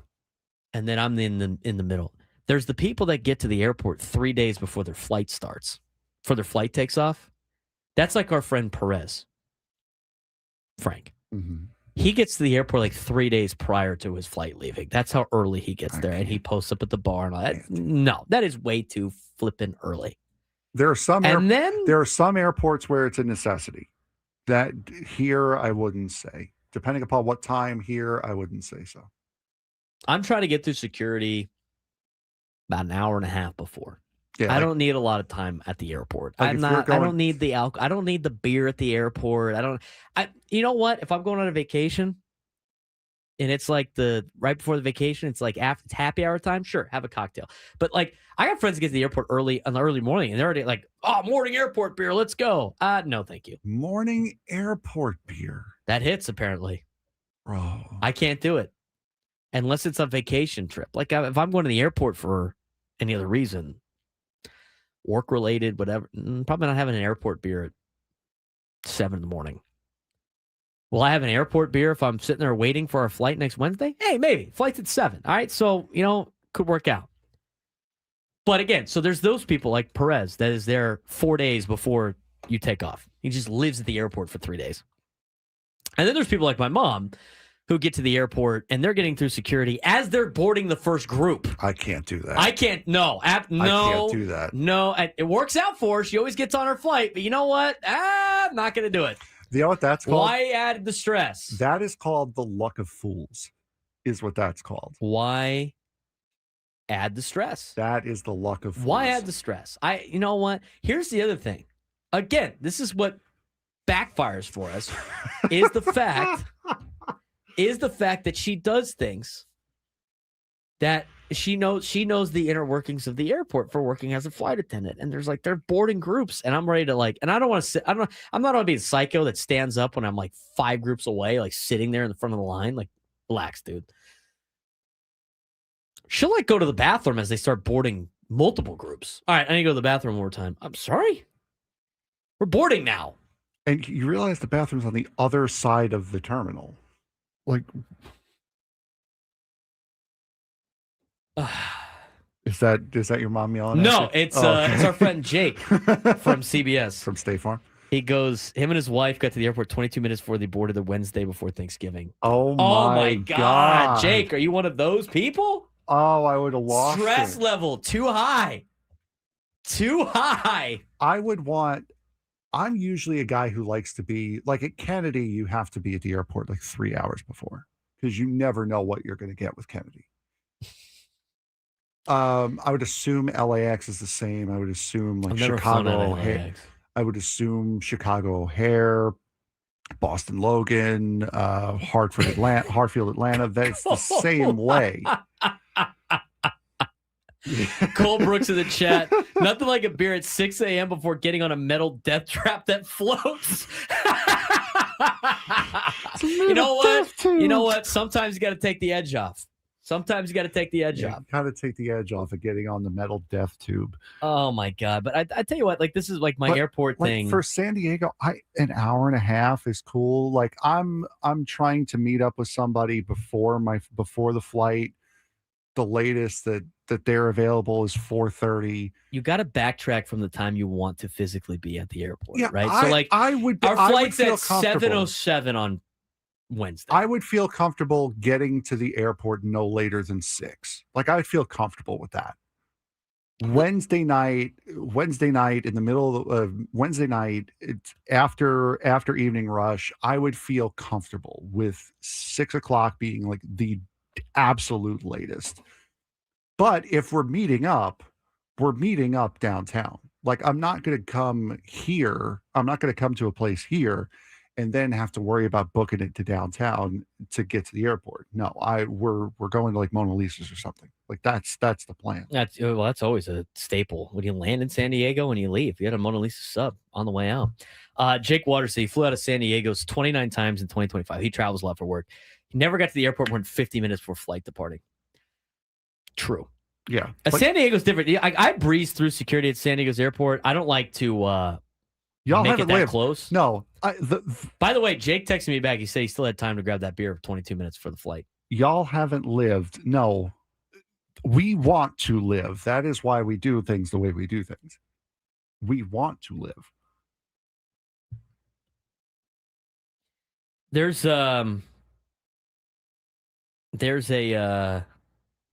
or what I was going to say about the airport thing, you have to backtrack. Like for me, like it was San Diego airport, I got down just because I've flown out of here so many times. But our flight's at 7:07. Mm-hmm. It's like, all right, well, what time do I want to get through security? I'd probably want to be there like out of security around 6:07. Because you board 30 minutes before the plane takes off. And to me, 30 minutes before boarding is plenty of time for me to get a water, get a snack. If I want a airport cocktail, it gives me enough time to get one of those and get on a plane and drink it before I have to get on a plane. It's plenty of time. 90 minutes is rational. That is absolutely rational. To want to be there at like 5:30, that was my plan. But there are some airports that you can't do that. There are some airports, like I said, like the big airports like Kennedy, where you have to be there like 3 hours before. But smaller airports, even though this is an international airport, smaller airports, you can afford to get away with it a lot quicker. Security is pretty easy at that deal. But again, like the timing is the biggest part of this conversation. And we'll find out next Wednesday. I have a feeling I'm probably going to get a text like, it is 3:45. Mom is barely ready. We're just hitting the road now. Oh, today? Help me, keep me from losing my mind. I'm telling you, dude, I'm leaving at 2:30. I liked Aztecs chat. Braden driving down the street with a friend saying, "Is that your mom in the rearview mirror?" She had a chance. Missed it. By that much. I'm just telling you, like it's funny, like the airport trips. But here's the thing, like, so have you ever flown with both of those people, the super early person and the person that wants to walk on the plane right at the time? No, because I'm not in the privileged position where I get to fly all the time. So no, we've usually been. We're usually, like I said, the 3 hour group. That was when I was flying with my parents, 3 hours. I was fine with that. So when I would fly with myself, that would usually be it. So I've done trips with, like, I've talked about this before, but we went to New York for the Padres Yankees series. Yeah. Mm-hmm. I love doing sports trips. Perez likes doing sports trips. So we all went. And like it started with Perez and I were going to do it. And then all of a sudden, my family wanted to go and we like having fun as a group. I'm blessed to have a family like that. And we were a very tight-knit group. And so like we took the trip together and Perez was like, he texted me in the morning, like, here at the airport. I'm like, bro, I'm still in bed. What? They're super early. But I tell you right now, him dealing with Dizzle time, stressed. I know how to handle it. I've done with it enough. It stresses me out enough. But for somebody that's not used to traveling like that, oh my God, stress level probably very high. Yeah, no, that's also one of those things. Like if you want to be there, if our flight's at 7:00 at night and you want to be there at 9:00 in the morning, have fun, go. But I'm going to go at my time. I'm going to do what I need to do. I'm not going to sit there all day because you want to go. So what we're leaving for, we got high school football this weekend. We're on TV tonight. You going to watch the game? Yes, I will try to. Yeah, we're on Spectrum Sportsnet at 7:30. So you can watch the game on TV tonight. That's like $6.90 something on DirecTV. I can't remember off the top of my head. But we play Los Alamitos tonight, 7:30, Veterans Stadium at Long Beach City College. San Diego Open Division champion, fresh off a dramatic comeback against Carlsbad. Brady Palmer, quarterback for us tonight, over 2,000 yards passing, 18 touchdowns, just committed to Minnesota. Honor Falave Johnson, 1,613 total yards, 19 touchdowns, plus one of our top defenders on defense as well. Isaac Cook has had a great year. Again, I don't know how many offers Isaac has. I don't know why he doesn't have an offer from multiple schools already. If you look at Brady Palmer's highlight reel that Minnesota posted when he signed, it's an Isaac Cook also highlight reel. Isaac Cook needs to be recruited. Somebody give him a scholarship who doesn't already. I think he'd be great at San Diego State. I'm going to tell you right there. He's got 42 catches for 1,029 yards and 9 touchdowns. Logan Jones, also mentioned in the John Matthew preview article. Los Alamitos is good. They're 12-2. They run a no huddle, fast break offense led by Colin Creason. They got 2 running backs that are really good. Camden Tillis, as well as Lenny Ibarra. Lenny Ibarra is really good. He's one of the best rugby players in the country. He's going to Army, which is super cool. I can't remember if he's going to Army for rugby or if he's going to Army for football. But he's a fun running back to watch. He's a number 28 for Los Al. He had a 65-yard punt return last week against San Clemente. Should be a really good one tonight at 7:30. Again, we're on Spectrum Sportsnet if you want to watch on television tonight. Got nothing else going on. You're decorating for Christmas in the house. Throw the Dons on. Let's get to the other games. Division 5 AA, Christian at Valley Center will be tonight at 7:30. Christian has been the biggest late season surprise. 5 straight wins after starting the season 2-7. Caleb Runkle playing at elite level, 2,625 passing yards, 26 total touchdowns. He's got Kai Rozier, who's got 1,000 receiving yards. He's got Hank Houston, who's got 43 catches. He's got Julian Moronis, who's a top rusher. Defensively, Chase Torgensen, 90 tackles. Everett Randall's got 82. They carry the load defensively for the Patriots. They face a Valley Christian team who's 11-3 with quarterback Graham Lunzer, who's got 2,065 passing yards, 23 touchdowns, and a wide receiver in Oliver Boateng, who has over 1,000 yards receiving.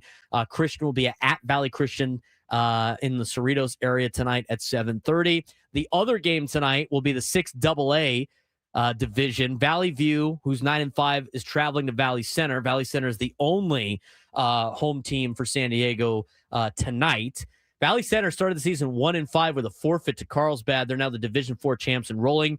Braylon Mitchell up to 2,700 passing yards and 29 touchdowns. Receiver Jesse Morales has 80 catches for 1,240 and 14 scores. Josiah Ryan Torado has 1,234 yards on the ground and 14 touchdowns, as well as 38 tackles on defense. A true two-way star. Defensively, Mitchell Staley, Brandon Ravelis, and Max Staley lead the charge for the Jags. Valley View counters with a dual threat quarterback in Jesse Vega. He's got more than 1,500 passing yards and 1,200 rushing yards and 35 total touchdowns. Should be a good one at Valley Center. Battle of some valleys. Valley View at Valley Center in Division 6 AA. Again, San Diego's only got 6 teams left in the playoffs right now, all trying to clinch a spot in the state championship game. Division 1A will be tomorrow at Granite Hills High School. Granite's hosting tomorrow, Saturday at 7 o'clock. This game will also be on Spectrum Sportsnet tomorrow. Pacifica, 14-0, taking on Granite Hills, who's 10-3. 4th straight section title for the Granite Hills Eagles after they defeated Lincoln last week, and they get a 14-0 Pacifica team who has hung 578 points on the board this season. They got a quarterback in Taylor Lee, who's got 3,500 passing yards and 49 touchdowns. Anthony Jacobs, who's got 1,100 receiving yards. Elijah Royster, who's got 802 receiving yards and 12 touchdowns. But Granite Hills has the same counter. These are two very similar teams. Zach Benitez, 3,600 passing yards and 39 touchdowns. Noah Walker, one of the best receivers in the county, 1,231 yards and 15 touchdowns. Zidane Smith and Tristan Diaz both have over 550 yards receiving. They got a lot of weapons throughout the offense. Davion Williams is out for Granite Hills. Expect Gage Spalding and Anthony Matar and Seth Rodriguez to step up big time from the running attack. Defensively, Braylon Wells, Caden Phillips, Hunter Hamilton, headlining unit with 67 tackles for loss, 25 sacks, and 16 interceptions. biggest X factor is Parker Johnson for Granite Hills. Rio Hondo Prep will take on Santa Fe Christian at Carlsbad High School tomorrow at 6 o'clock, a battle of unbeatens. Rio Hondo Prep's really good. Rio Hondo Prep has 80 boys at their school. That's it. And about 25 to 40 of them play on the football team. About half of the boys that go to this school are on the football team, and they're 14-0. Santa Fe Christian's going to have their hands full tomorrow with Rio Hondo Prep. That's going to be a good game at Carlsbad High School at 6 o'clock. Last game for you, Morse will play Simi Valley Grace. That will be at Moore Park College. That's Saturday at 6 o'clock. Morse comes in with 4 straight wins in a section championship. Superior Guerra is their everything. 2,700 yards of offense, 95 tackles, 6 picks. That should be a good one tomorrow. We will let you know how the 6 schools do on Monday, as hopefully we got multiple in the state championship game. When we come back, we'll get our final recap of San Diego FC with Drake Hills and preview what happened in the draws with the World Cup seedings today. We'll talk about that to finish up the show. The Braden Surprenant Show, San Diego's number 1 sports station, 97 through the Fan.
Final segment of the Braden Surprenant Show this week. I want to thank all of you guys for tuning in each and every day. We really appreciate that.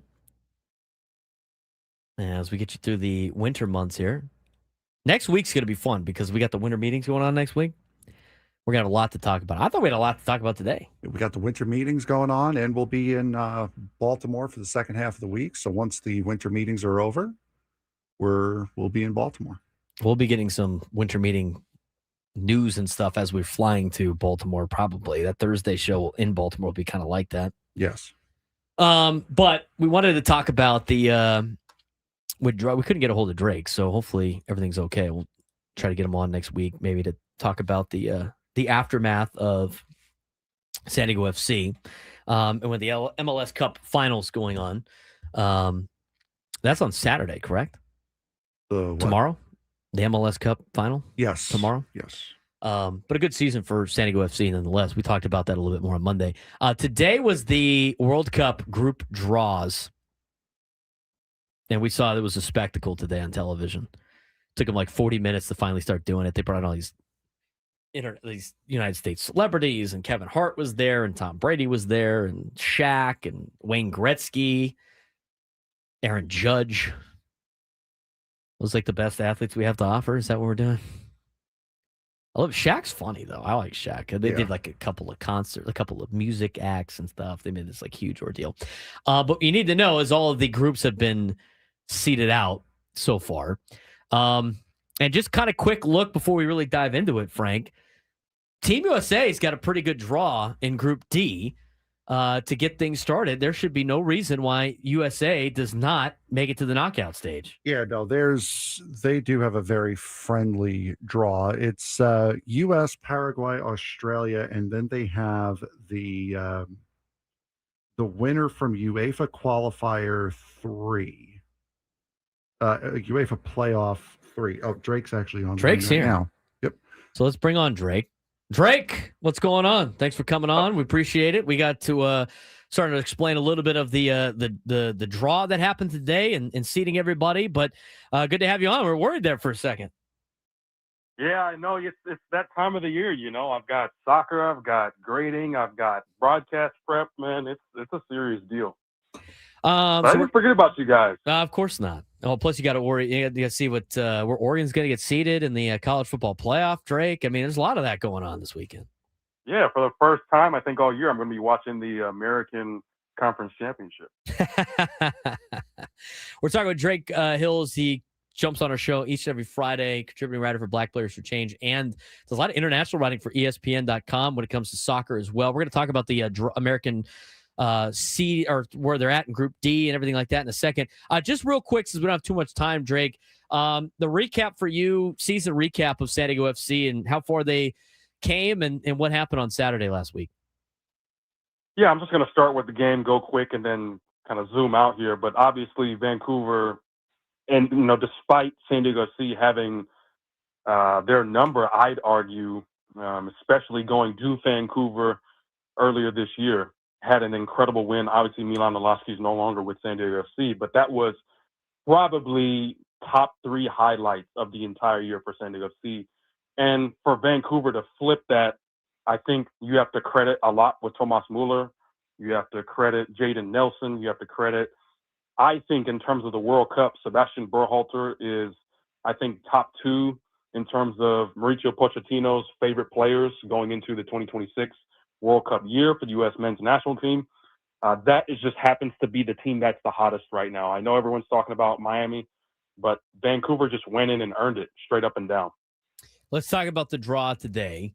The first thing you obviously want to talk about, let's talk about Team USA. They got a pretty solid draw in Group D, a very winnable draw, or at least a very advanceable draw in Group D. They're going to be with Paraguay, Australia, and then the UEFA Path C winner, which has a handful of countries, Turkey, Slovakia, Kosovo, and Romania. The winner of that playoff will be added to this group.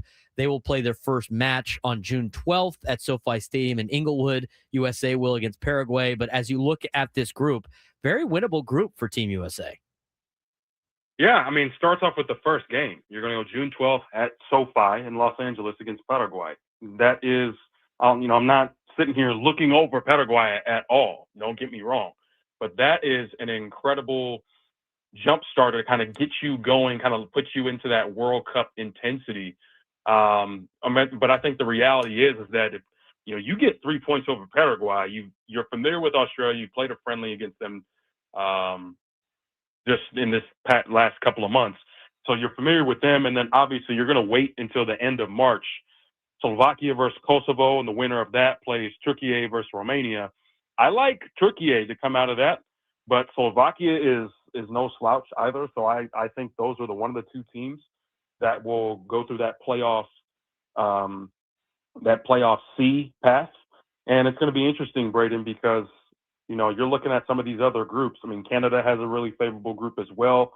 June 12th, starting in Toronto, they're going to take a look at either Wales, Bosnia and Herzegovina, or Italy or Northern Ireland.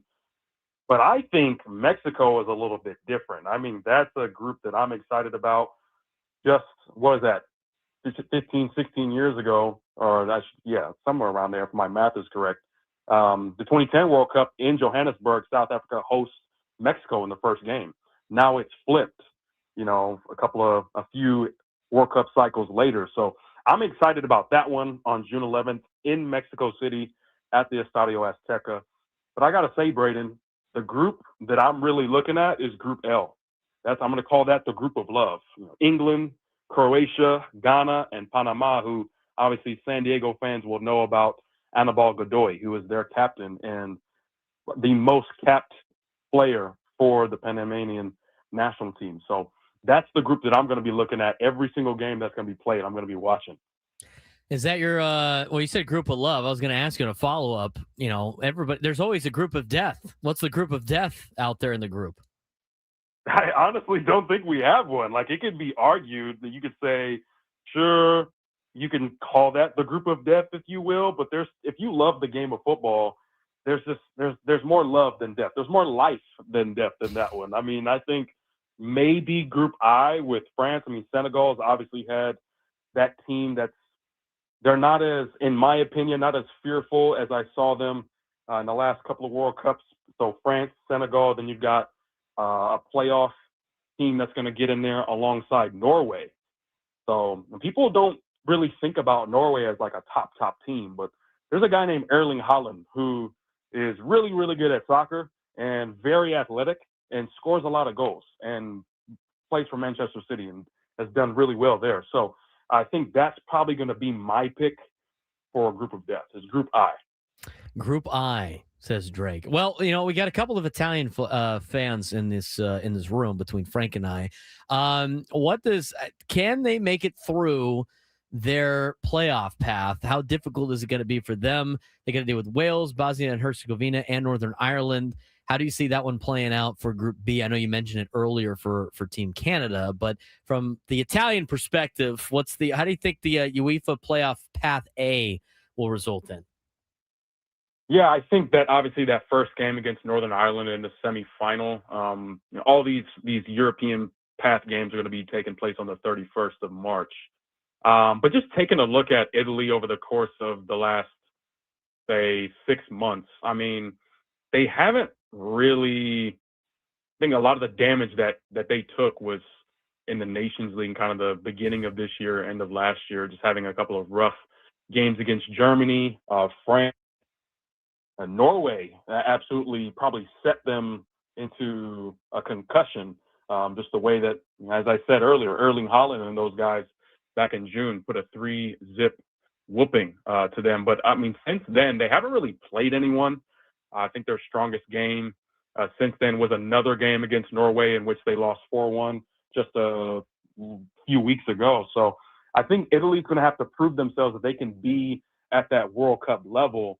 But just the way the path is set up, I think if they can handle business over Northern Ireland, I like the matchup against Wales. I'm not as high on Wales this time around as Wales probably was a couple of Euro cycles ago. So there is a chance. I do think that there is a chance for, I'd say, just even taking a look at their group. I think, correct me if I'm wrong, guys, but they would be put into the Portugal, Uzbekistan, Colombia group. Is that right? Do I have that right? No, they're They're UEFA A, right? If they're So what group would they be put into? if they're oh, they would UEFA, be, Group B. So Yeah, it would be Group B. Group B with Canada, Canada, Qatar, and Switzerland. Correct. Yeah. I mean, just taking a look at Italy, like in that group, that's no slouch either. I do think that they could play well against a Qatar and a Switzerland, but Canada on home soil, that'll be interesting as well. But I like their chances.